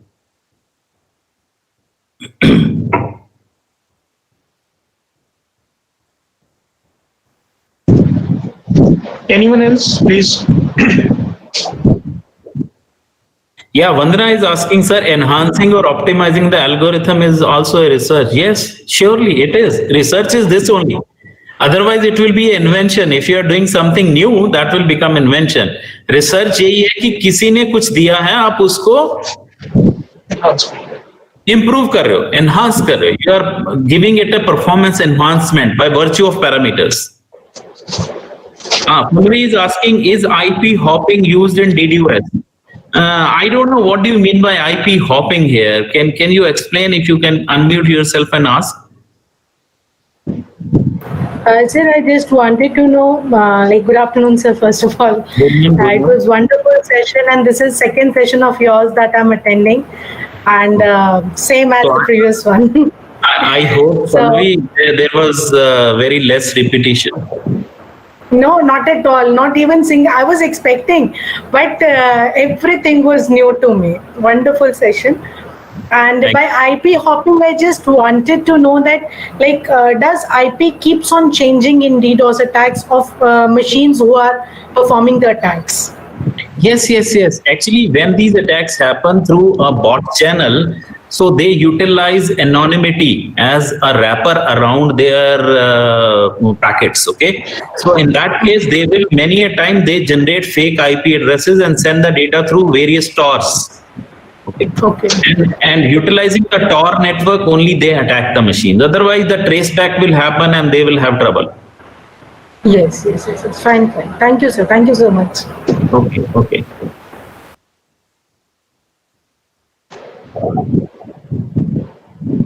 Anyone else? Thank you, Vandana, for nice words. So I think there is... you can sum up, please. Yes, sir. So first of all, I am very thankful to Maninder sir for this very informative, insightful and deep talk on the network and network security. Personally, I must say that this one was one of the most interactive sessions that I have ever attended on an online STC or even I am hosted.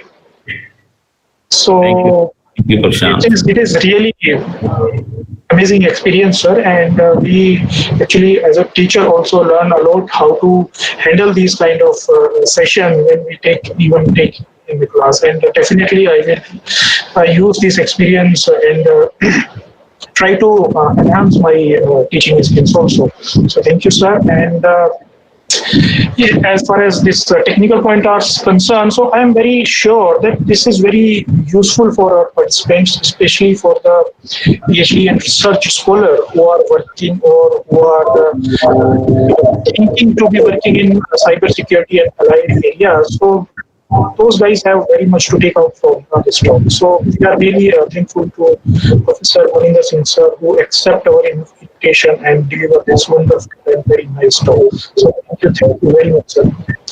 Thank you. Okay, signing off. Thanks. Thank you very much.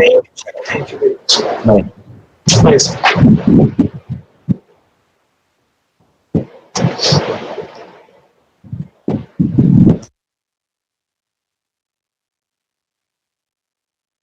Thank you.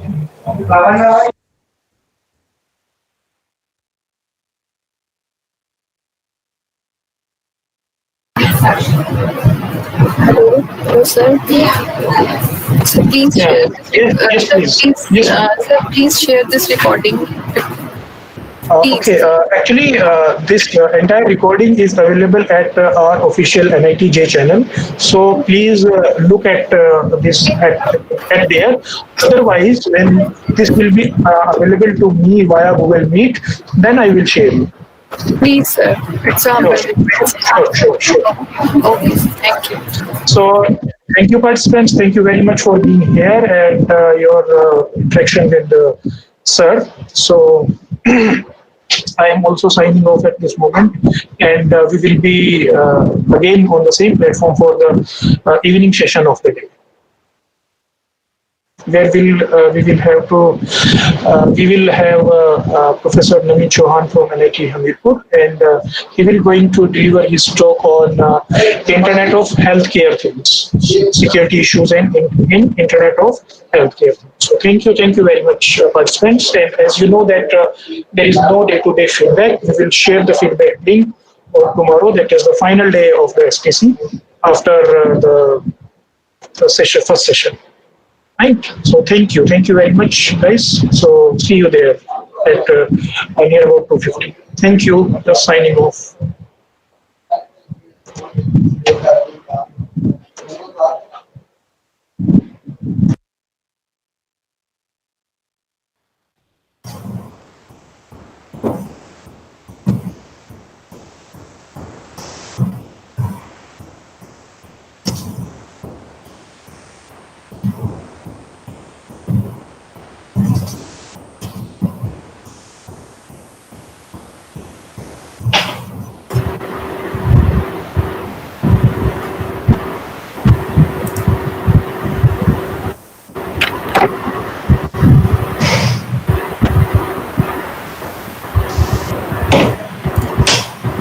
So, welcome participant in this evening session of STC on security and privacy challenges in computing paradigms.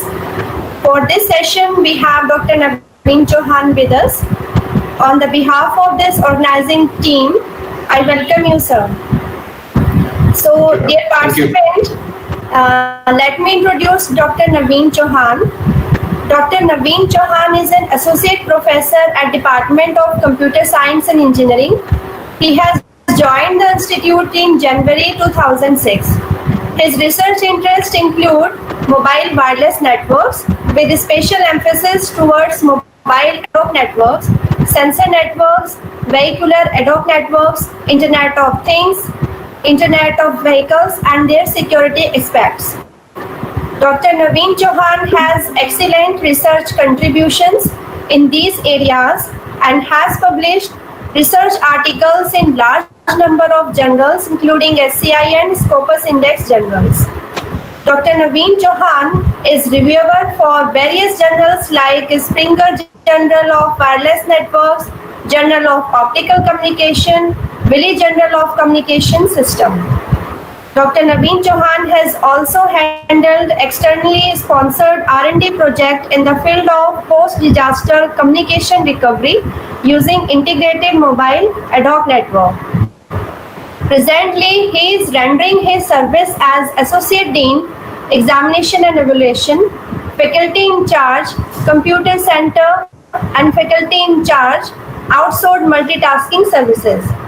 Dr. Naveen Chauhan has got international exposure by visiting countries like USA, UK and UAE and presented research paper in international conferences held in these countries. Now let's welcome Dr. Naveen Chauhan for his talk on security and privacy in Internet of Healthcare Things. Thank you, Dr. Aruna Malik, for such a nice introduction. Thank you very much for that. And I would like to also thank the organizers of this particular short-term course on security and privacy challenges in computer paradigm, Dr. Aruna Malik and Dr. Prashant Kumar, for inviting me for this expert talk. Thank you very much. So let us start with the presentation as such, or the talk which we intend to discuss in today's expert lecture. So very good afternoon to all.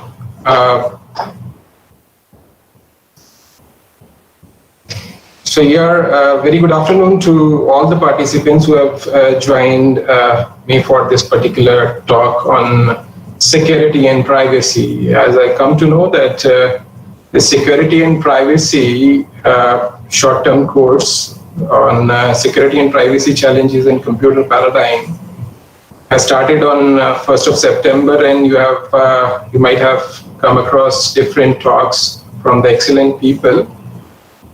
So in order to discuss with you on this particular topic of security and privacy, I have chosen one of the very relevant topic in today's scenario, that is Internet of Healthcare Things.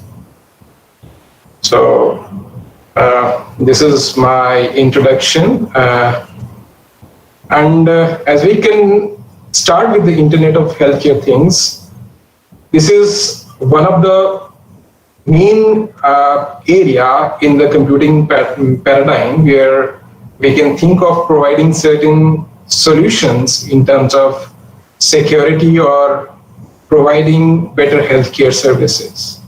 So, as I've said, this particular topic is very relevant in the present context as we are facing with the problem of COVID-19 pandemic. And as a researcher, as a student, and as a researcher, you can think of providing certain solutions in terms of what we are facing over here. So my objective over here is, in today's discussions, what we are going to discuss, I've divided my presentation into 4 different parts. First part is connected healthcare, that is the future. What we want in terms of our perception, what kind of healthcare system we want to have in place. In order to perceive those things, we have to understand what type of healthcare ecosystem should be there and what are the IOHT challenges for that. IOHT stands for Internet of Healthcare Things, and contrary to this particular acronym is IOMT, that is Internet of Medical Things. So in order to mitigate those challenges, or in order to achieve the better healthcare services in terms of IOHT, we have to understand the different challenges which are there in this particular area. Apart from that, the next part which my discussion constitutes of is the security and privacy definitions. In the due course of time, in last 4 days, you have gone through these definitions or the perspective of security and privacy. So over here also, in the area of IOHT, we want to see the definitions, has some deviation is there in the definitions, or why security is needed in Internet of Healthcare Things, particularly in the perspective of IoT-enabled healthcare. Security challenges for the IoT healthcare, then attack taxonomy, and the timeline of different attacks happened on the health data. In order to provide certain solutions, as a scientist, as a computer scientist, or as an electronics engineer, or as an electronic scientist, electrical engineer, you need to have an idea about that what exactly happened in the past. Does it really a problem to make it secure? Whatever data we are having, we talk the data privacy, data should be secure. A lot of things have been said about that, but do we really require the protection of healthcare data? So that is the timeline of the different attacks happened in the health data is required over there. Then security measures is the part 3. Part 3 constitutes of security measures. What kind of measures we can have in order to provide the security solutions. Then solution taxonomy and the steps to secure the IoT healthcare is the third part. Then in the last part of my presentation, I will leave you with some open issues and research challenges in case of IOHT or IOMT areas, and an abstract intelligent security model we can think of, or just an abstract idea about what your intelligent security model should constitute. So let us start with our discussion in today's discussion, that is regarding the connected healthcare, the future. If we see the present scenario of our healthcare conditions worldwide or in India particularly, so our healthcare conditions are, or the healthcare system is what we can say the hospital-centric or doctor-centric. Instead of, with the help of the technology which is available today, we don't want it to be hospital-centric or doctor-centric, but we want to make it patient-centric so that the patient could actually be benefited out of the available technology, not only the patient, but overall, everybody, every stakeholder which is there should be involved in that, and the benefit of that they should get the benefit out of that. Whether it is hospital, whether it is doctors, but whether it is patient or any other party associated with that.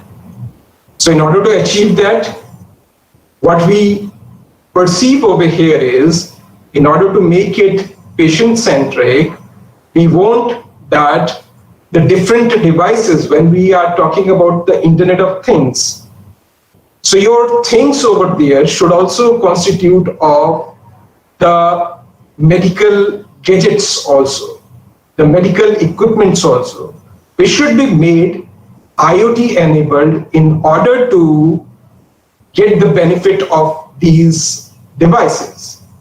So a patient is equipped with different IoT enabled devices. In order to, I'm particularly talking about making our healthcare system somewhat intelligent, and ultimate goal of our today's discussion is to make it secure, to make it private. So that is our ultimate goal. So if we talk about, if we, for instance, take certain examples, so you can think of different, what you can say, the medical gadgets which are available, like pacemaker, like insulin pumps, like critical cardiovascular system, respiratory system, neurological medical devices, or imaging equipments like your X-ray, CT scan, then the MRI, etc. So we can think of, though these are available today itself, we can think of making our environment with the help of these devices which are IoT enabled, and get the data out of these devices, and ultimately capturing the data of the patients. I mean, if we just go on to some of the devices, like I've said, like pacemaker or insulin pumps or critical cardiovascular systems, some of these are what we can say the wearable, or that has been injected onto the human body. So whatever parameters a patient should have would actually be captured through these IoT enabled devices, and ultimately this particular information is going to be provided to the physicians, to the other party, to the hospital, or to any other party. We'll discuss some things later. I'll take a few applications also where we'll see how many stakeholders are there in which this particular information is going to be shared. So basically, this is the idea that with the help of these devices, wireless technology, with the help of tapping the wireless technology, we are going to take the advantage of these technologies, IoT-enabled devices, and going to collect those that particular data of a patient, and ultimately transmitting over the channel to the other party, whether it is physician, hospital, pharmacy, or any other party to which we are going to transmit. So when we are saying that this particular information is going to be transmitted on to the other parties, definitely we are concerned about the security and privacy of our data. So with the help of this particular slide, you might have come across the essence of this particular area, that is security and privacy in case of Internet of Healthcare Things or Internet of Medical Things. So basically my idea of discussing with you is that you should have an idea about this particular field, that what exactly are the scenarios, what are exactly the open research issues over here. So as a researcher, we can discuss these things, that these are the probable areas over which you can think of working. Now, in this particular slide, we have talked about a particular patient. We have talked about capturing the data of that particular patient.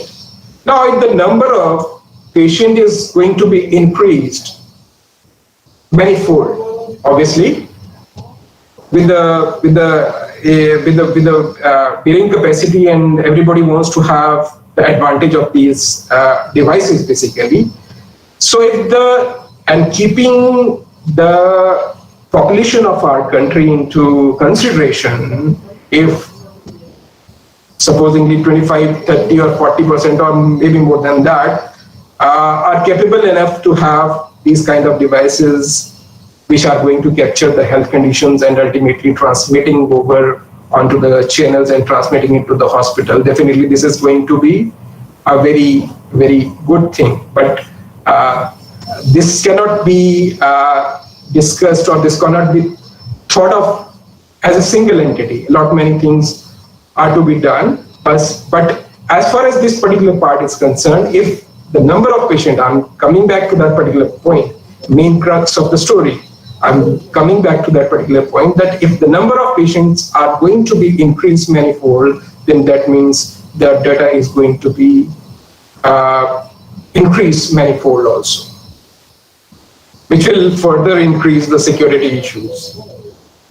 So, as it has been written over here, that with the increase in the market for healthcare IoT, the challenges are bound to increase. Storing humongous data collected by the many devices will pose a challenge to the healthcare institutions.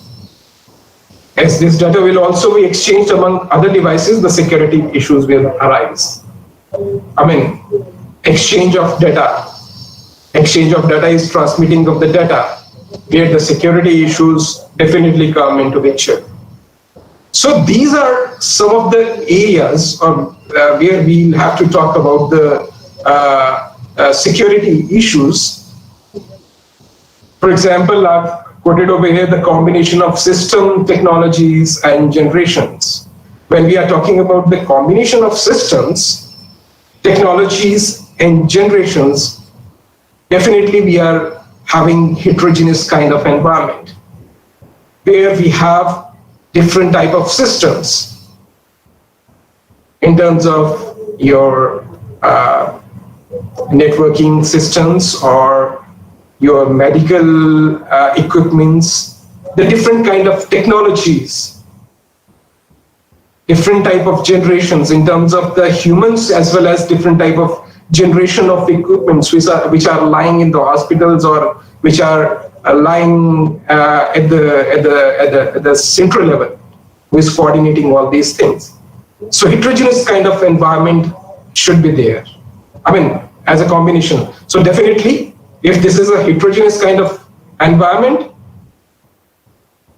security and privacy has to be kept on the priority. Security of data. What kind of data you are capturing? Whether it is your insulin level with the help of insulin meter, or you're checking your blood pressure level with the help of some electronic, again, the medical device, or any other thing which you are capturing. And to make it secure, because the medical problems, as far as medical problems is concerned, I know that everybody don't want to discuss their medical problems with each and everybody, or publicly especially. So if this data is going to be secured, then we'll have to think about the heterogeneity of system, heterogeneity of technologies, heterogeneity of generations. And next point is high-end complex connectivity. When we are talking about the complex connectivity in terms of the heterogeneity again, heterogeneity of system, heterogeneity of technologies, because of that. So your system is going to be definitely complex, but at that same time, we want the highly connected system which is working 24/7 into 365 days. All the time it should be reliable enough to capture the data through these IoT enabled devices. Obviously, your connectivity is going to be complex, isn't it? I hope you are getting the essence of this particular thing. But it should be highly available also, highly connected environment in terms of the healthcare issues. Because here we are trying to make, with the help of our technologies which are available to us, as an engineer, as a researcher, we are trying to provide certain solution for better healthcare facilities. Multi-party and multi-interest is another thing. Multi-party, I mean, the stakeholders basically. The stakeholder, who are all the stakeholders in this particular system? Stakeholders could be your hospitals. Stakeholders could be your doctors. Stakeholders could be your pharmacy. Stakeholder could be your the companies who are OEMs, basically, original equipment manufacturers for these medical devices or medical equipment like CT scan and MRI and some complicated machines for that matter. Complicated and expensive is another thing. If this is a latest technology and we are trying to provide certain solutions with that, so initially it would be somewhat expensive. But in order to provide the better healthcare facilities, government has to think about that. High value data. Again, the central essence of this particular discussion is the high value data. Because data, whatever you are getting with the help of these IoT-enabled devices of high value, is of high importance, because it is your private data, which should be shared with the desired parties, but not shared with undesired parties. So as the next point, you can see that data has to be shared. And obviously, data is private. If it is a medical data, it is going to be sensitive.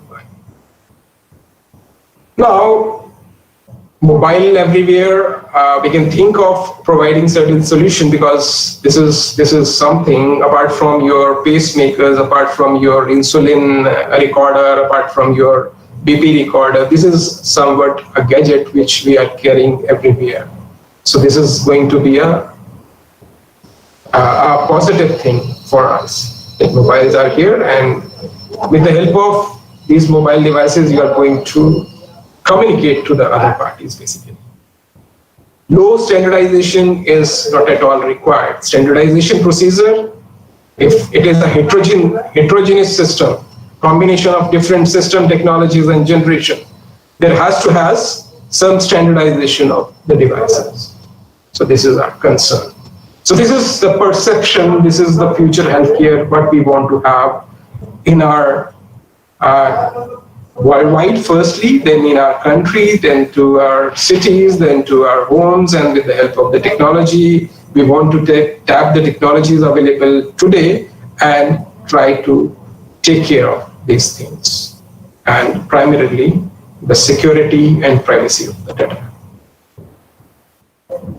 Then we have some challenges associated with that. If these are the challenges, definitely we'll have to mitigate in order to provide some secure, foolproof system, then definitely I'll have to talk about the data provisioning. Data has to be provisioned.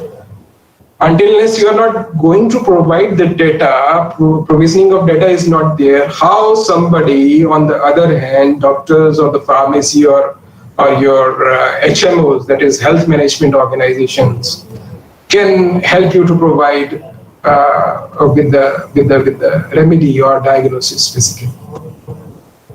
Device management is another thing, that how you are going to manage the different devices, whether you are wearing the smartwatch or whether you are having some IoT enabled this thing, pacemaker or insulin meter, etc. So device management is another IoT challenge which needs to be taken care by the system. Then comes is the data governance, how we are having different governing things, or basically the regulatory things, which will enable us to improve the present scenario. and the cross-domain cybersecurity is the another concern.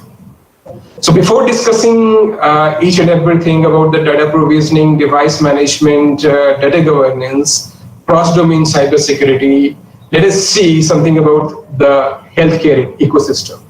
Healthcare is a large ecosystem. It consists of various involved things like hospitals, like IT. With the help of IT, we are equipping our hospitals to the next level. Administration, which is again associated, administration of the hospital administration is entirely a different thing. Basically, in order to manage each and everything in a very proper way, hospital head administration has to be very strong. Then OPDs, then pharmacy, then the clinical labs, then equipment manufacturers. As I've said, that everything is, again, these equipment manufacturers are making the devices, and this has to be given the feedback to them that to make it IoT enabled and how the data is going to be captured. Then HMOs, as I've said, this HMO is health maintenance organizations, like your, in simple terms, you can say the insurance or all these things. And then consider the last one as yourself at your home, not yourself, but I am giving you an example that this could be myself, this could be you, or this could be anybody else who is actually getting the services of efficient healthcare systems. So for data provisioning, the patient may have the medical devices like glucose testing device, smartwatch, or the pacemaker, etc. As I've said, this is a device.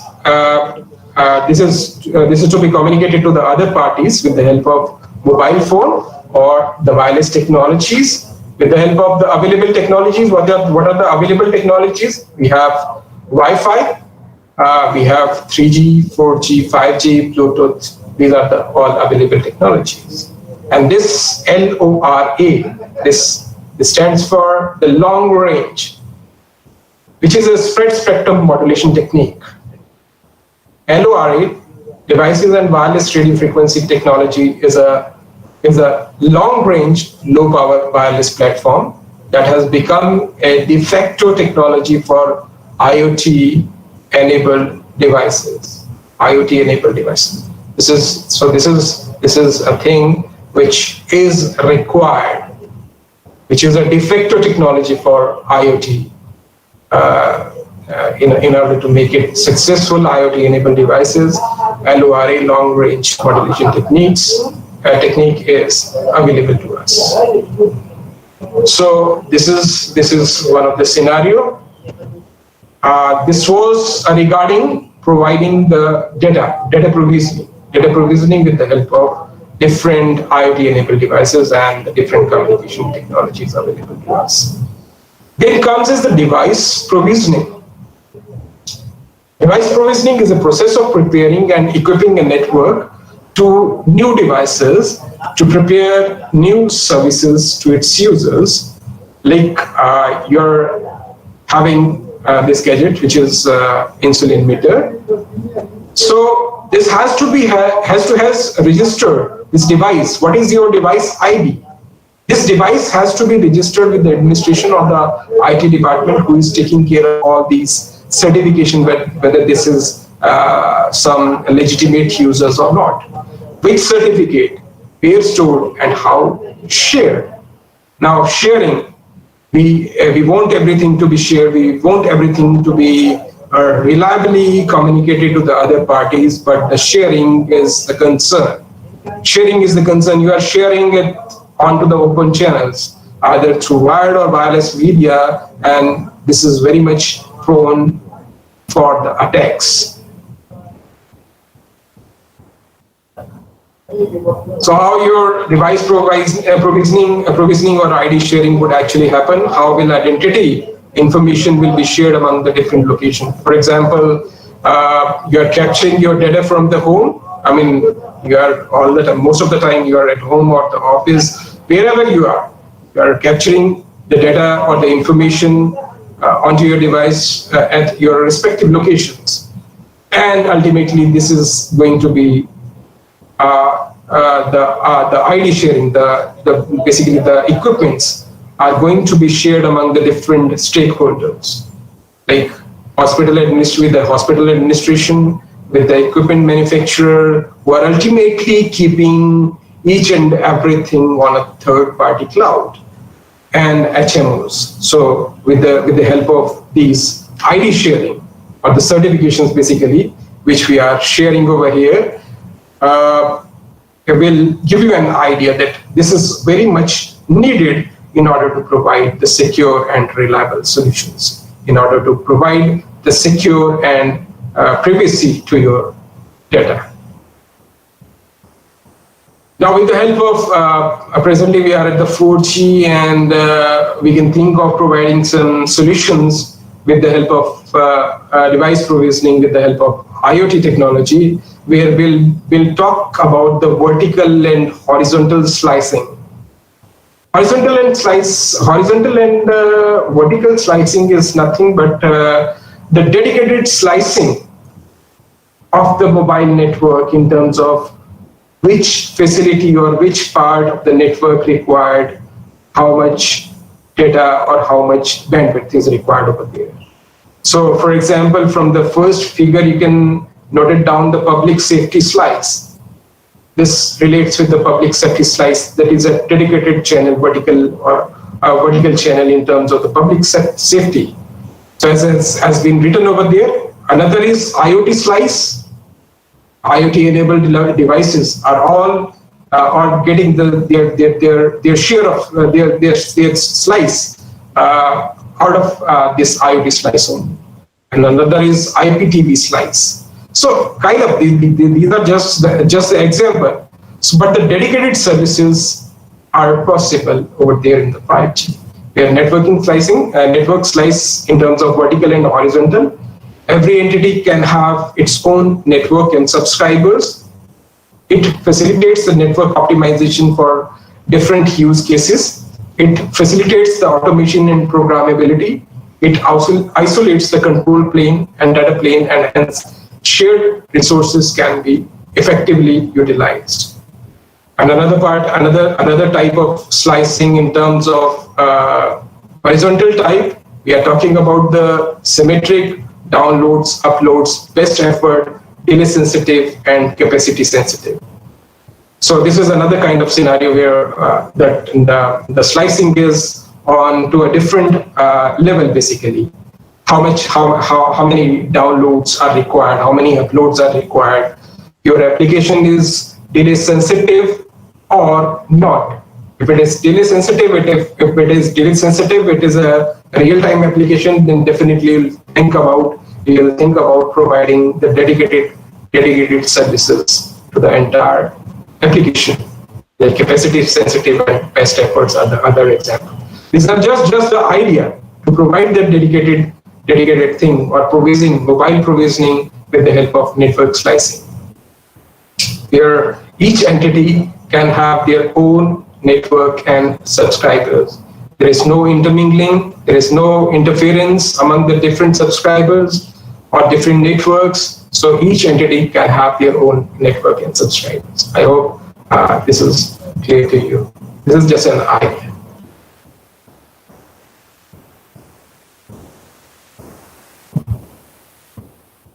This is IO. Now, in these pictures, you can see that IO-empty slice instead of IOST device, IO-empty. This is one and the same thing, IO-empty slice, and the hospital slice in terms of the horizontal and vertical slicing. And with the help of the 5G and the available databases, we are uploading and downloading the different information, basically, which something is going to be uploaded onto the database and something we want for our help. So geographical slicing is basically the vertical slicing, and whereas the devices, IoT devices, are on the horizontal plane. This is another perspective of a hospital where different stakeholders are again benefited with the help of 5G or 5G network slicing. Connect to the device DB, verify the device ID, and get the user ID. This is the thing. Then, what is this? This is regarding the different scenario, but what is the problem over here? I mean, in your normal life also, update and upgrade policy. As the technology is new, we don't know the kind of implication on the system as a whole after upgrading the softwares of devices, which is a critical issue, not aware how to fix the patches or the bugs. This could be one of the critical issues. While upgrading, it doesn't know that what is going to happen. That may be your beta tester. It may that the particular upgrade may be at the beta testing level. So that may not be the matured one. So instead of that, you want to retain with the previous version, and that may be your critical issue. If you are going to, if the system is going to be upgraded automatically, then it may create certain problem. And the hospital also does have the same scenario where your different devices which are being shown over here, the different devices are shown over here, different medical equipments which are wirelessly connected or connected to the outside wall, and definitely they might also have on the auto update mode, and this could also be the problem over here, auto update and upgrade policy, which is a critical issue.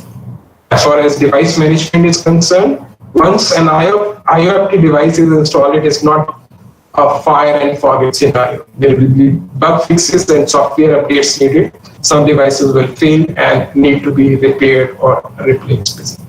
So this is true for each and every technology. I'll not be of this favor that this IOMT or IOHT does have this kind of scenario.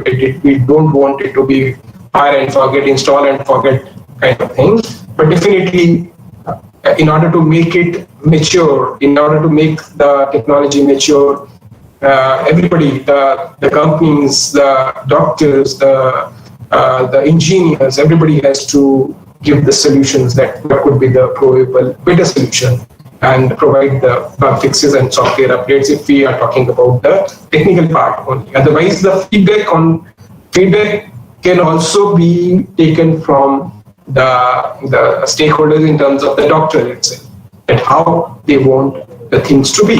And this is ultimately going to benefit each and everybody. So definitely the concerns of doctors or the paramedical staff has to be there in order to give certain solutions. Like SOC plus IoMT management system, track assets, bill of material, and track feeds, track manufacturing information, decides on action, can use device/user database to notify the user anywhere, can use 5G network slice to deploy the actions. So basically the idea is to tap the 5G technology in terms of providing the dedicated services to the different different sections of requirement. So this is the scenario where we are going to make our device management more efficient with the help of 5G technologies. Then comes is the data governance in terms of device identification, in terms of user identification, who is the current user, and avoid historical data. Avoid historical data, I mean, from the user identification itself. When a new user comes into the comes for some this thing for treatment, I mean, whose data is going to be captured or whose data is going to be read by the or analyzed by the doctors or the paramedical staff, then that particular data should not be the stale one. So historical data has to be avoided. This is the meaning of this particular point. As far as device data, device data, which is going to be uploaded onto the third-party cloud, This is a scenario which will give you the very much clear idea about that day-to-day activity in terms of what exactly you do. The data is collected locally with your devices, which is going to be uploaded onto the third-party cloud, uploaded to the manufacturer cloud, and then you are visiting the doctor. And supposingly, this is the condition where you are going to visit your doctor, then definitely what doctor will do?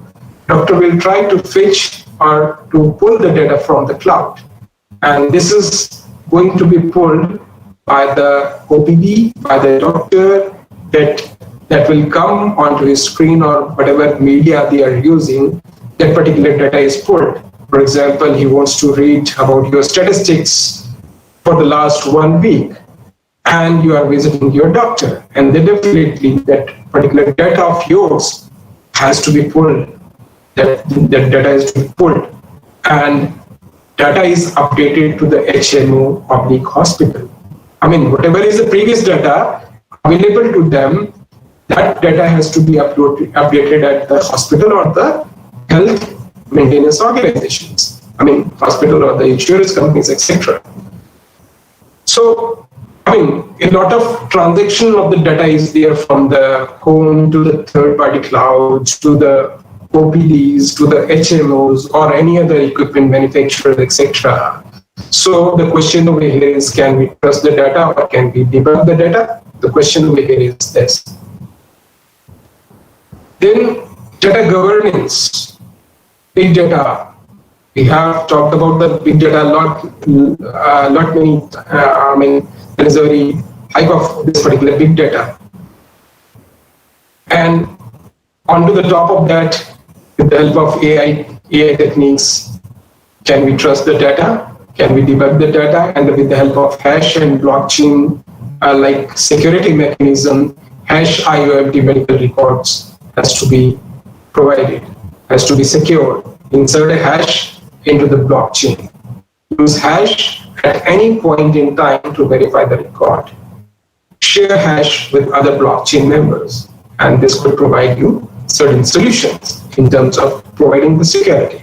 So I'm not talking about any specific research paper or research solutions, but these are the generic things what you can deploy while giving certain solution, while giving some security aspects, some privacy aspects to your health data, basically, as far as data in IoT is concerned.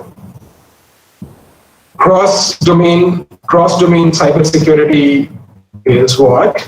That connected devices in the healthcare offer many advantages. However, the same devices pose increased risk to both to privacy and to the security. As I've said, from the figure itself, if you go try to understand these figures, we have things which are capturing Internet of Things. In Internet of Things, what we are doing, that everything is going to be taken as a data capturing device. And with the help of this data capturing device, mobile could be your gateway or any other access point, wireless access point, which will send the data to the cloud and to the enterprise. So cybersecurity and privacy, connected devices in healthcare offer many advantages. However, the same devices pose increased risk to both to the privacy and to the security. And some possible attacks are attacks onto the other system, risk to the personal safety and the privacy risks, etc. So as we are moving with the technology more and more, making our life comfortable, but again, we'll have to think about these concerns also, where the concerns are in terms of providing the security privacy. This completes your first part of what we can say, the presentation or the discussions we want to discuss. Then the definitions, I don't think so that there's a difference between what you have already know and what we are going to talk about the security and privacy, particularly in this concern. Security, as we know, that preventing access of information and other objects from the unauthorized user, and protections from unauthorized alterations or destructions of users' information. The classic definition of security equals it with the confidentiality, integrity, and availability. So you might have some fair idea about what confidentiality means, what integrity means, and what is the availability.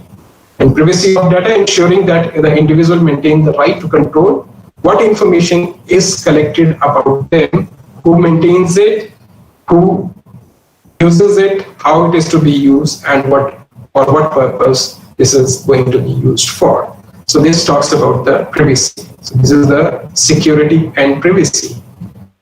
But at the same time, I must tell you that in case of IoT, Internet of Healthcare Things, or for providing the better healthcare services, this security and privacy go hand in hand.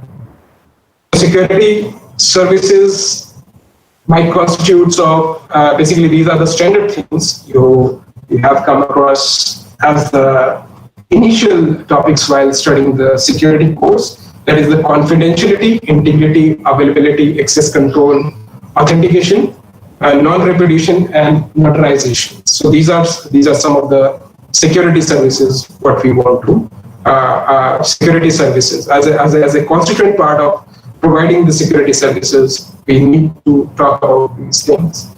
Confidentiality, which is the information is not made available or disclosed to unauthorized individuals or entities or processes. To make it confidential one, it is not made available or disclosed to unauthorized individuals. Integrity, data has not been altered or destroyed in an unauthorized manner. So this is the integrity. Here, we don't want our data to be altered or destroyed in an unauthorized manner. So availability, a system is operational and functional at a given moment. Availability, as I've said in one of the initial slides, that highly available system should be there because we are dealing with the life of a person. If we are talking about mature Internet of Healthcare systems, then definitely your system has to be available all the time. Access control, users access only those resources and services that they are entitled to access, and qualified users are not denied access to services that they legitimately expect to receive. So this is access control. Users access only those resources. I mean, who are the legitimate users where they have access to the resources or the services? Only the entitled one will get the access. Whereas non-entitled or those with whom we doesn't want to give the access to the resources or services, those are not going to get the access control of this particular data. Authentication, the corroboration that an entity is one claimed and the source of received data is as claimed. In nutshell, verifying the identity of a user, process, of a device. We'll have to identify a user. Who is the user? Authentication is that, basically. We want to know about the process of the device which is happening over here. Now we'll talk about the non-repudiation. You are very, I hope everybody is much aware about this non-repudiation. I mean, these are the very much familiar terms. Nothing is going to be changed in case of IoT or IoT in terms of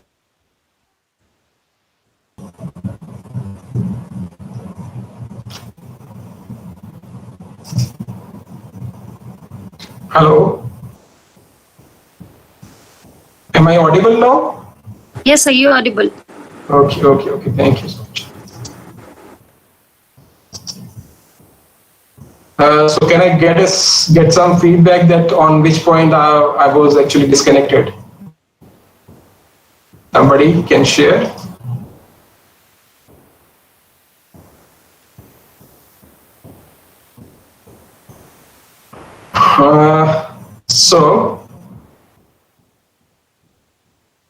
Okay, let us start from the relationship between the privacy and security. Just a minute.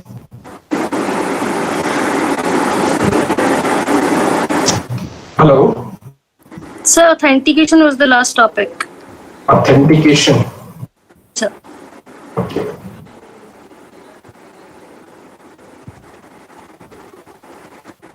So this was the authentication, what we have discussed over there. Authentication, this is the... You were discussing non-repudiation. Okay, non-repudiation. The sender and the... Thank you so much. The sender and the receiver of the messages cannot deny that they are in fact sent or received the message. Notarization, the registration of data with the trusted third party that assures that the accuracy of data characteristics such as content, origin, and the creation time. That is notarization. And then something about the privacy services where untraceability, unlinkability, unobservability, anonymity, and pseudonymity are the concerns over here.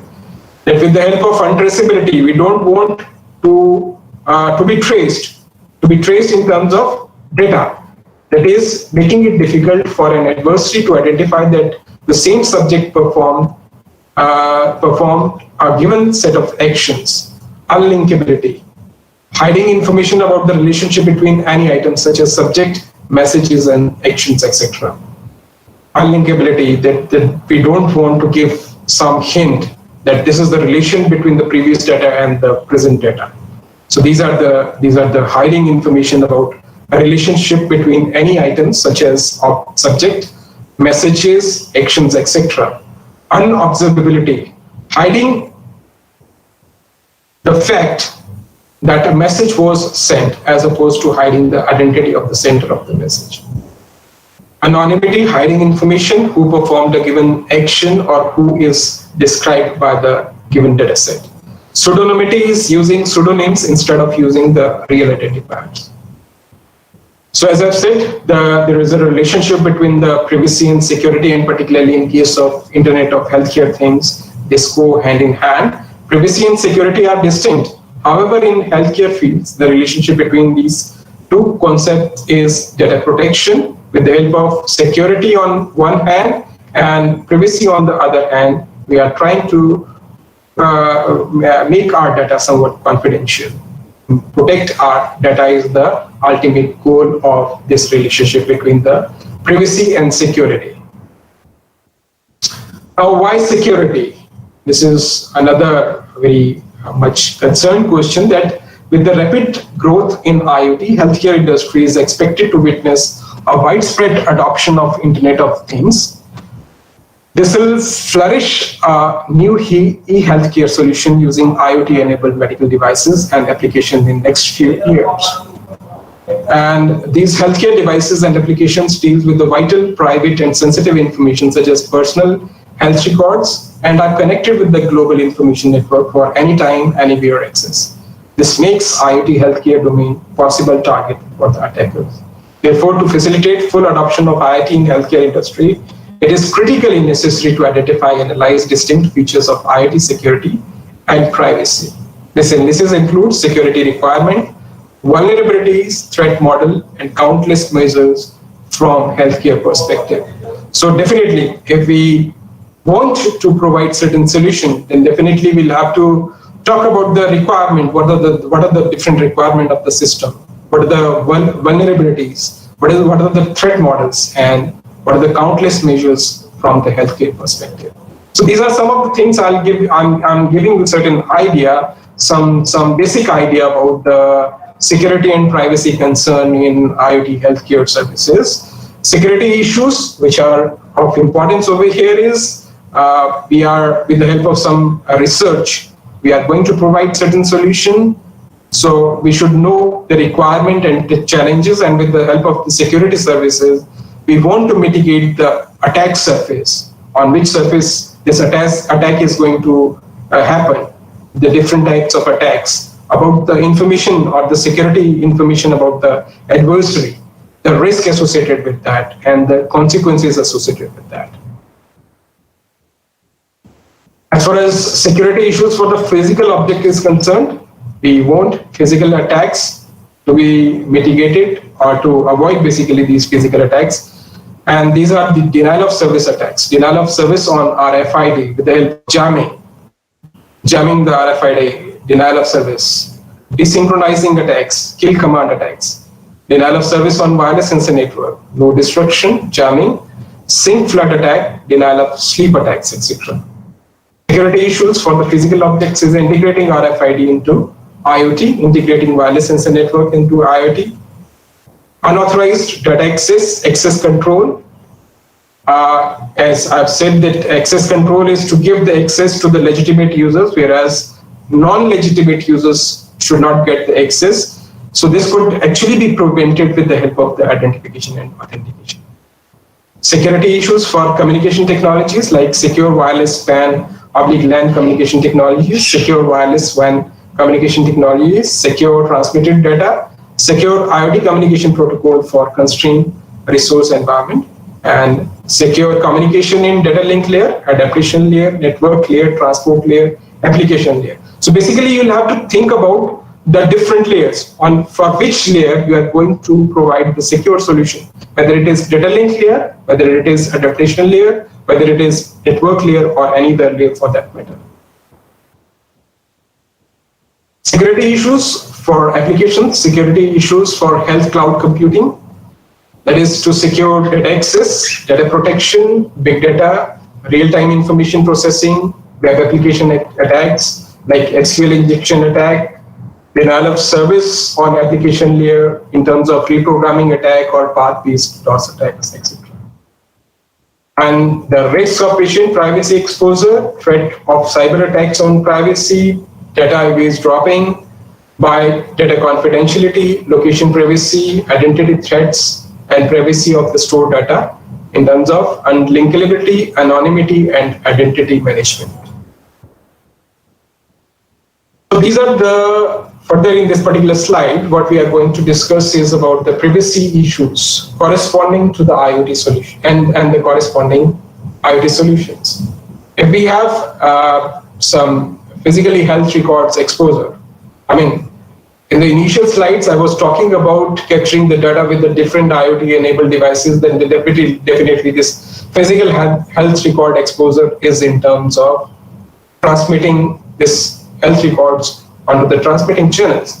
So what could be the IoT-based solution for that?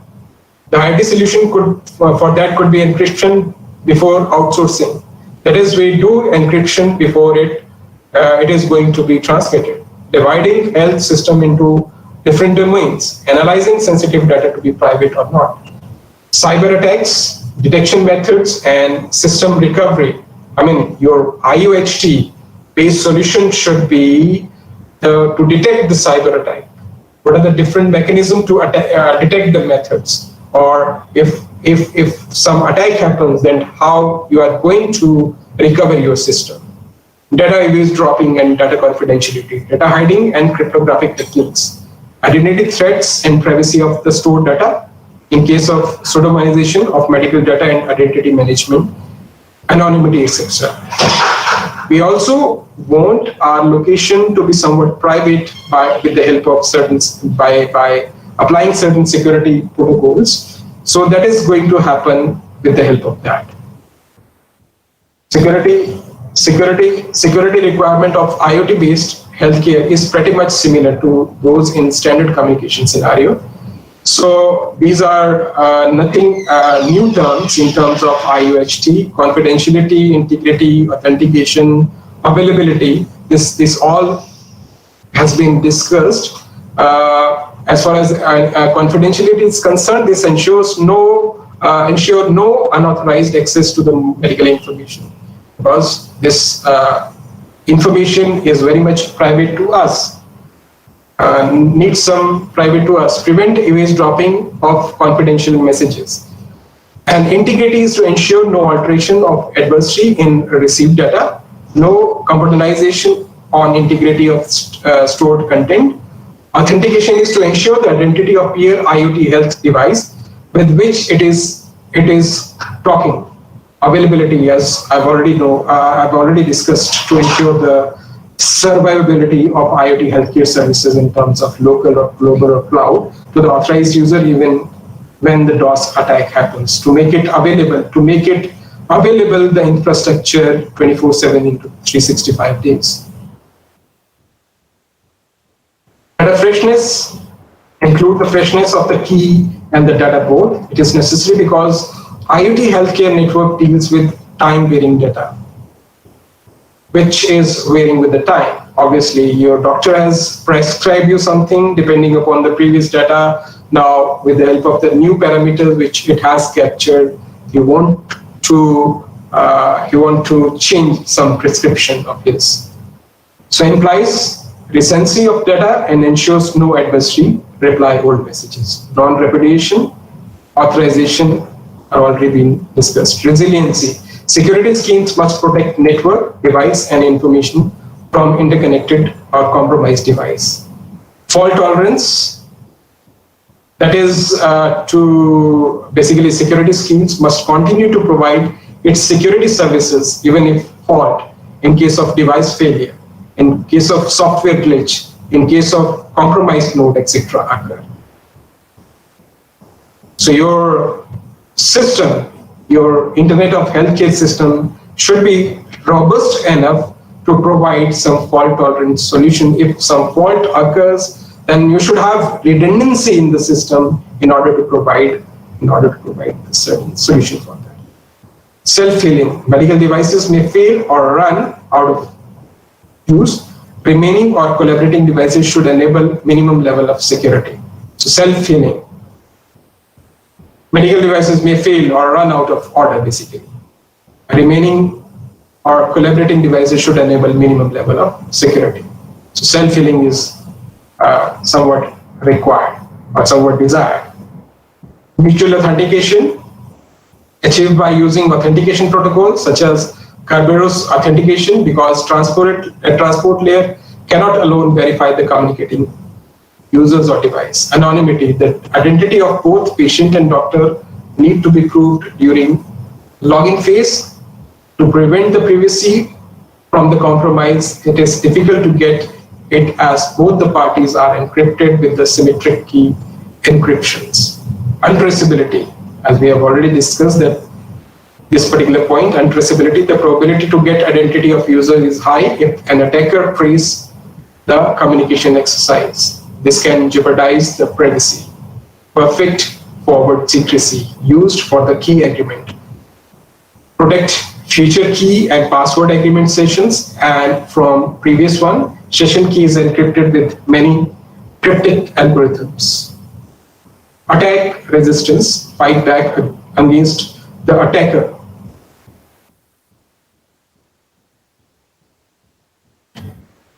Not all the IoT security requirements are ensured by the traditional security schemes. There need to be novel countermeasures that can address new challenges posed by the IoT. Few of them are computational limitations.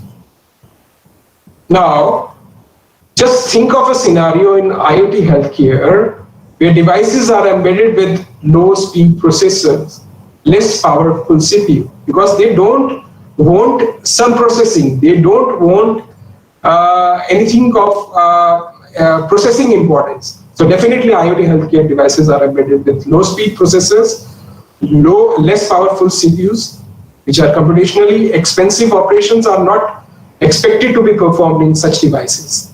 So IoT healthcare devices are simply act as sensors of the actuators, sensing the data and actuating the data, basically. So what is the challenge over here? Challenge is to find such a security solution that utilized minimum resources yet provide the maximum security. That is to utilize the minimum of resources and yet provide the maximum of security. Because the ultimate goal of all these devices, IoT-enabled devices, is to get the information, to get the condition of a patient. They don't want any kind of processing. But challenge is to find the security solution that utilizes the minimum resources and maximum security.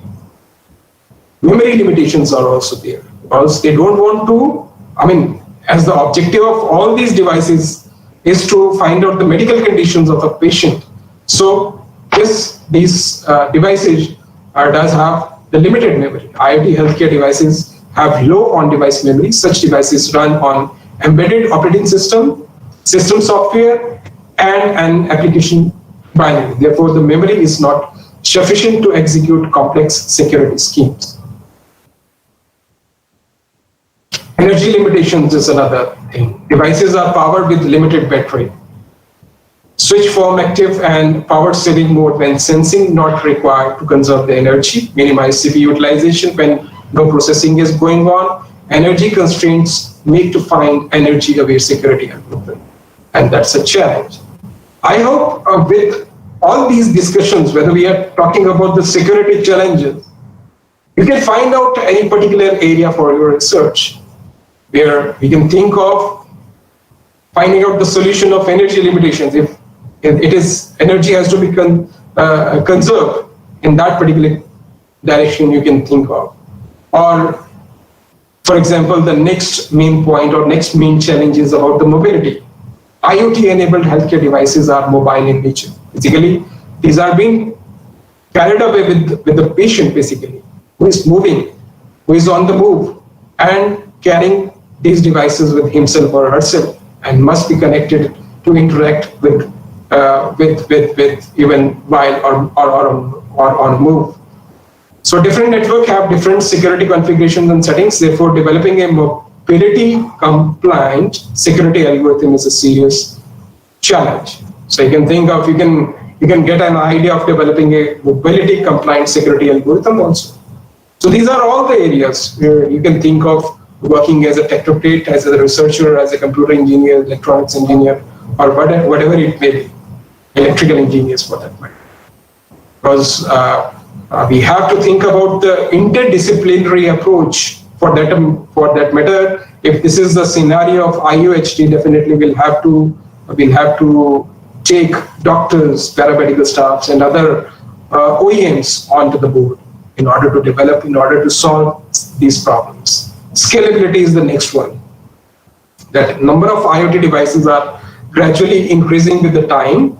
More and more devices are getting connected to the global information network. So it is a challenging task to design a highly scalable security solution without compromising the security requirements. So these are only the key points over here. Communication media. Devices have access to both local and global network using the wide range wireless medium. Therefore, difficult to develop a comprehensive security protocol that treat wired or wireless channels equally. The multiplicity of devices, a variety of healthcare devices, as in the initial slides, I have talked about the heterogeneity of the environment. Within the IoT healthcare network have different computation, power, memory, or embedded software. Challenge lies in designing a security scheme that can accommodate even the simplest of devices. A device network topology, a healthcare device can join or leave IoT healthcare network anywhere, anytime. It can leave the network with proper notification gracefully or abruptly. Temporal or spatial admission characteristics of medical devices make the network topology dynamic. Therefore, it is difficult to devise a dynamic network topology. A multi-protocol network is another challenge. A sound security solution for multi-protocol communication is difficult to devise as per the security specialist. Dynamic security updates is that designing such a mechanism for the dynamic installation of the security patches is a challenging task. Then temporal resisting packages is another challenge. As far as apart from these security challenges, where you might have received a fair idea about what are the challenges, but we can think of concentrating one or two challenges while making your research problem, while giving the certain solution for this particular area of IUHD. you might have actually got certain fair idea about this particular aspect.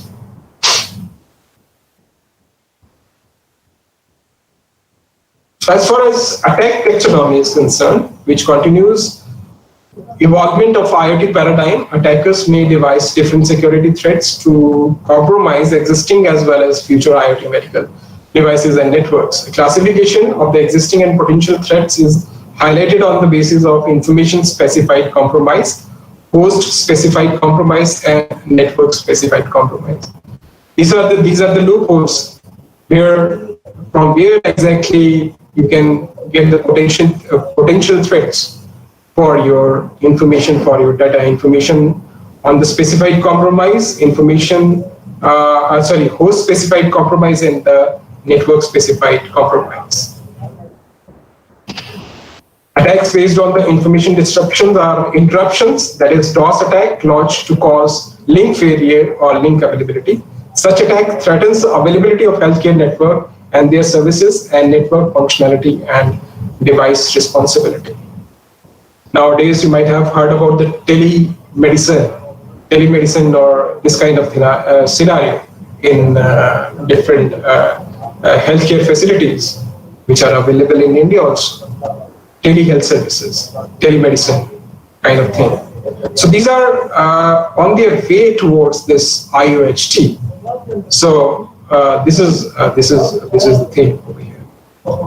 So modification, accessing health data unauthorizedly, temperate to create confusion and mislead innocent entities of IoT healthcare, in which we can think of interception, fabrication, and reply. Interception is data privacy and confidentiality of medical information threatened using eavesdropping. Fabrication, forging of messages by injecting false information to attack authenticity and create confusion. Reply old messages to threaten message freshness to increase the confusion and misleading. Attack based on host properties. 3 types of attacks can be launched on the host. That is the user compromise, compromising user health device and the network by cheating or stealing.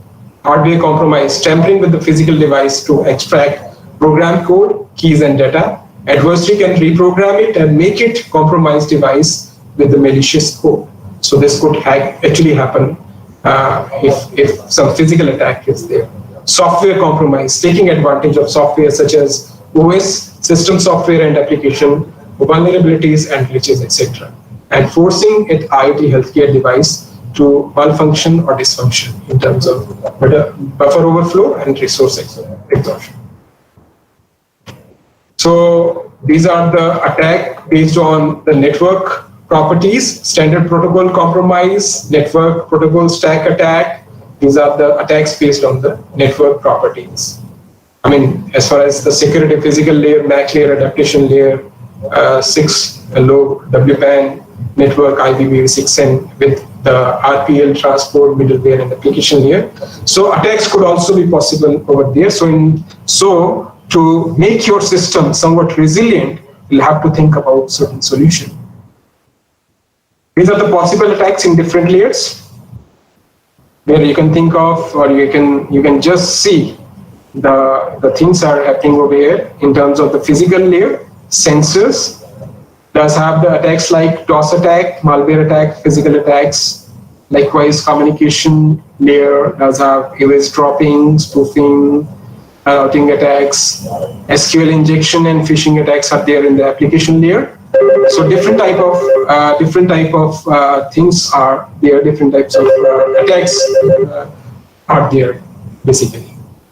As far as timeline of security attacks on health data is concerned, we have a series of health records attacks right from 1989. The literature shows that your health records have been are on stake right from 1989 up till your 2019 or so, where some attack poor security because of the poor security and has been occurred in Health Science Authority or at Singapore, and time of occurrence is somewhere in January 2019, and affected users are very high.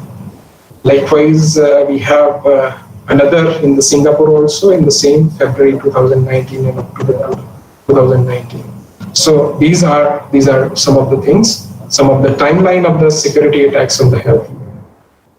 As far as responsibility is concerned, who is exactly responsible for taking care of all these things? Employees, definitely. Employees should be educated on the secure way of using medical devices. For example, the medical devices even have a browser can't be used for surfing the websites or stream music.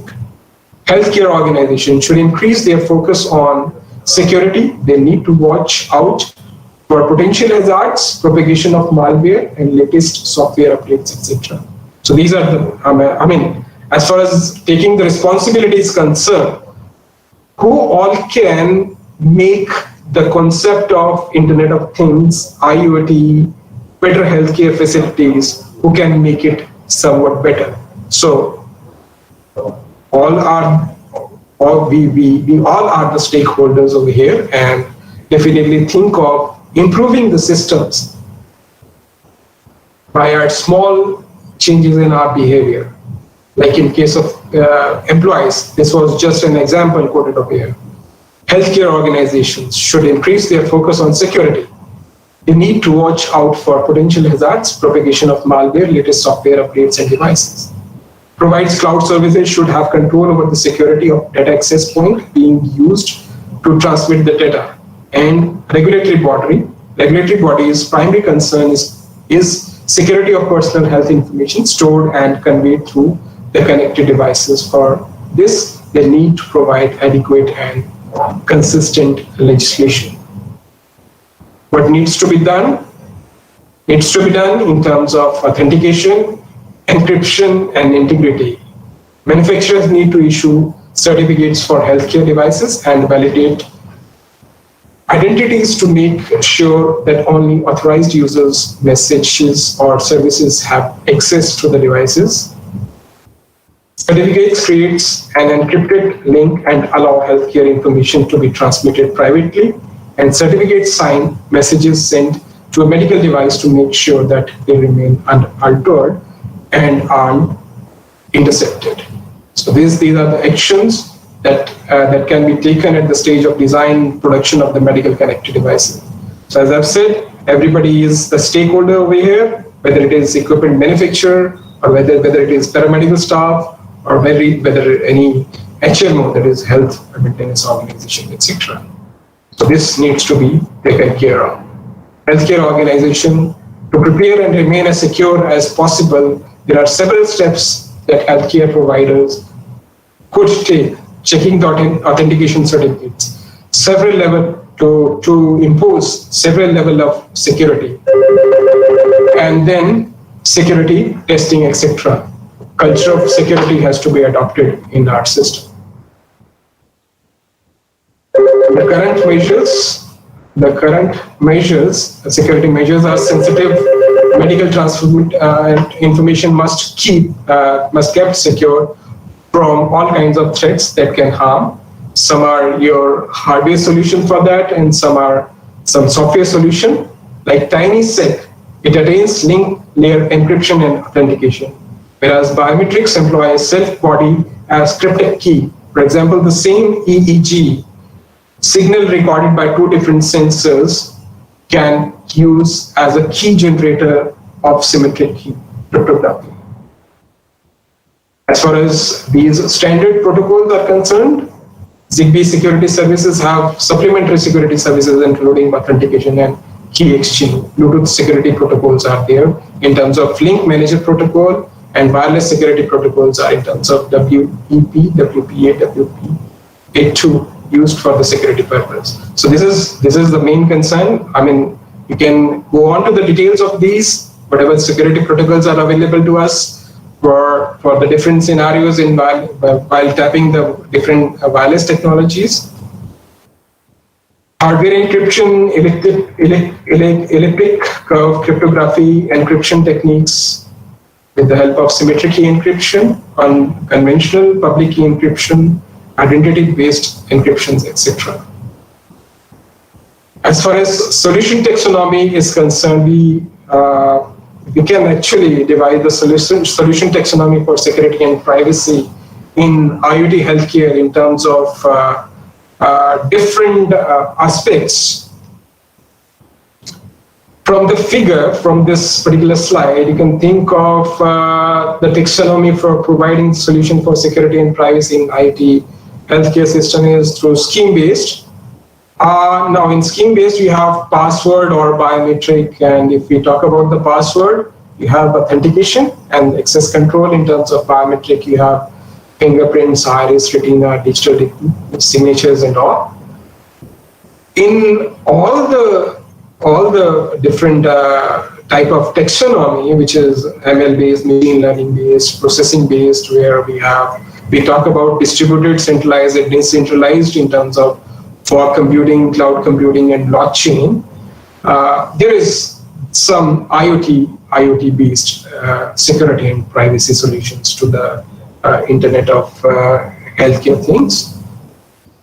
So I'll be moving towards concluding my lecture. So encryption and secure booting, and these are all some of the things. Encryption and secure booting are basic security actions. Secure boot, make sure that what alterations is done in configuration of the device when it is being turned on. There are some steps to prepare and remain secure as possible. Incorporation of various security measures while designing IoT healthcare devices. Proper risk assessment has to be conducted, and strong authentication procedure should be built in devices, where exactly you can provide certain you can think of, or you can, as I've told that as a technocrat, you can think of providing certain solution for proper risk assessment, which is to be conducted properly, and strong authentication procedures should be built in the devices. Regarding the device-to-device communication, that also has to be secure. Implementation in depth, defense strategies, several layers of security to prevent specific risks. So these are all the things. Monitoring of device security throughout its lifetime, establishing the culture of security where employees are trained to recognize the vulnerabilities. These are some of the open issues and research challenges, ethical challenges. I'm at the fag end of my presentation, my discussion on the topic of IoT. So this is the ethical challenges. User authentication is another, confidentiality and integrity is another, access control is next one, data ownership, data protection policies, and misuse of health records. These are all things which we have discussed in detail. I just browse through these things. Misuse of health records, data protection policy, data ownership that relates with who owns and access the data. Adversary can modify the ownership details.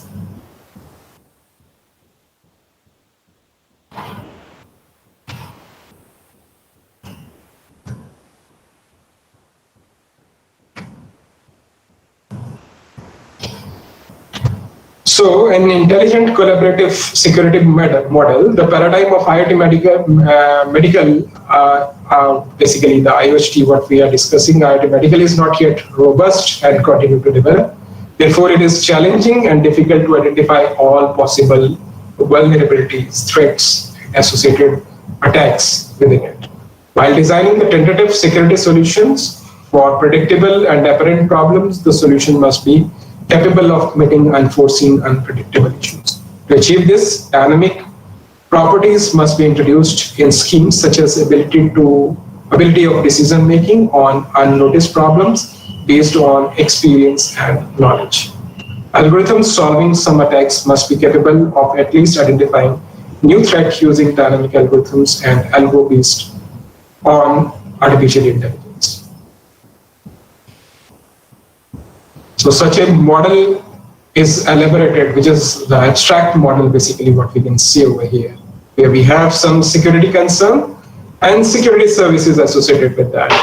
On the security concerns, we have attack, threat, and vulnerabilities, etc., which are being detected by the detection services. Accordingly, taken an action by the reaction services, and ultimately solved with the help of the protection services, with the feedback mechanism and action command mechanism, etc. So this could be an abstract security model, intelligent collaborative security model, we can say that. So you can identify the area and accordingly provide certain solutions.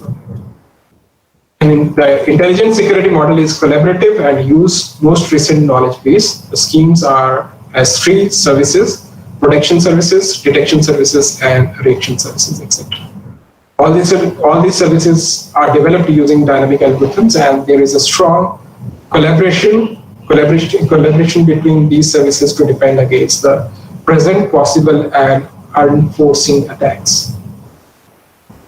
For instance, to defend the intrusion detection, the detection service issue action commands to the reaction service and share their anomaly detection service experience with the protection service to prevent further attacks.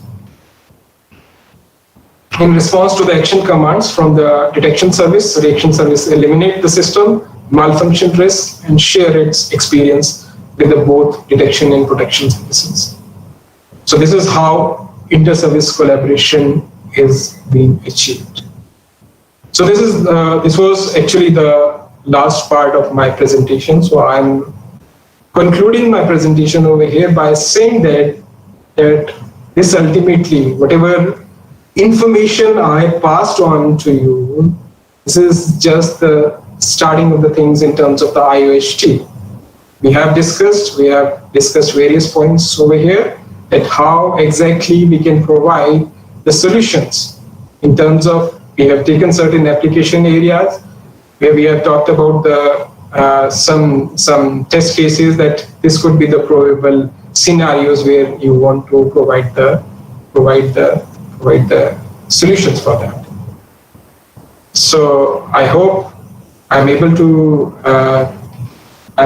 deliver something onto the security and privacy aspect in IOHT environment. Thank you very much. Thank you so much. And if you have any queries, to best of my extent and knowledge, I would like to address those queries. First of all, very good evening, sir, and thank you very much for this very informative presentation. Thank you. And now I invite all the participants if they have any queries, so they can ask. Yes, please.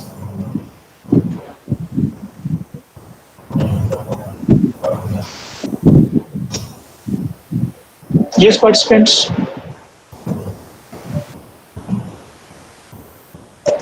Thank you, sir. I guess there is no queries. So thank you, sir. Thank you very much for this very informative talk on security issues in Internet of Healthcare things, and I'm sure that our participants will be benefited from this, and especially the person who are looking for their PhDs and tech thesis in these areas or allied areas are very much to take out from this presentation. So, sir, it was a pleasant experience, and thank you, sir. Thank you for inviting. Thank you for accepting our invitation. Thank you very much, Prashant. I would like to thank you as well as Dr. Aruna Malik as coordinator of this course for inviting me for this particular lecture. Professor Harsh A. Verma, Professor Geeta Sikka, Professor A.L. Sangal, head of the Department of your Computer Science and Engineering Department, and particularly Professor Lalita Avasthi, Director, for giving us the opportunity to interact with you people. So thank you very much all, and have a pleasant time and have a best wishes for your course conduction. I came to know that you have taken the initiative and at NIT Jalandhar, you are basically taking a lead in organizing such short-term courses. Best wishes for that.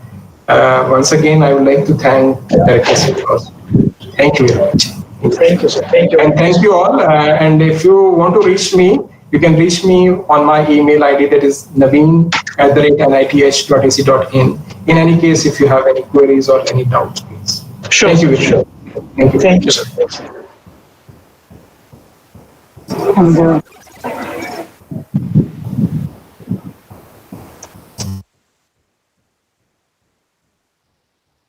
So thank you very much, participants, for being here. So we have done for the day. So tomorrow, today was the fourth day of this STC, and now we just come to an end. And tomorrow in the morning session, we will conclude this STC, and there will be the final presentation of a talk on this in this particular SPC at 11. So see you all there. As far as the PPTs are concerned, someone is requesting. In fact, many of you are already requested. So we have sent a request to all our experts. So if we received PPTs from their side, so we will be happy to share it with you guys. So we have already sent the request. So if we receive, then only we are actually able to share it with you guys. Fine. So thank you very much. Sir, excuse me, feedback and attendance tomorrow will be shared, right? Yeah, yes. Feedback tomorrow will be there. Okay, thank you.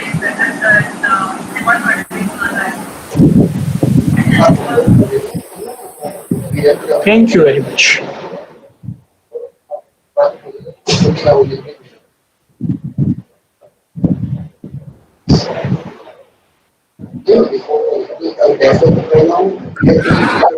Thank you so much, sir.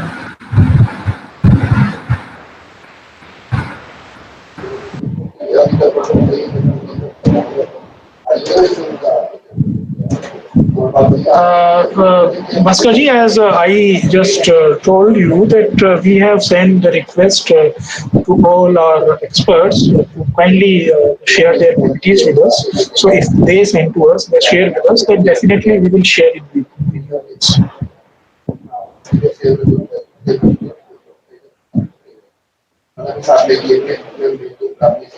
Tomorrow, Aditya Pratap Singh, we have feedback only on the last day. So tomorrow, we will share the feedback link.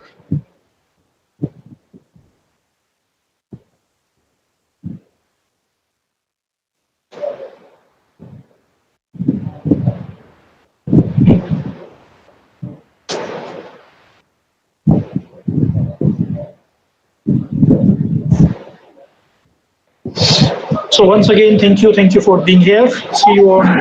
Thank you so much, sir. Thank you.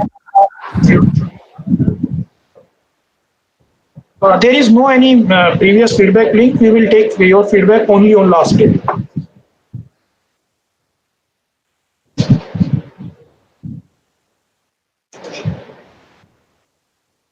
Okay, then I am signing off. Thank you very much. So please be here only on at 10:50 a.m. tomorrow. See you there. Thank you.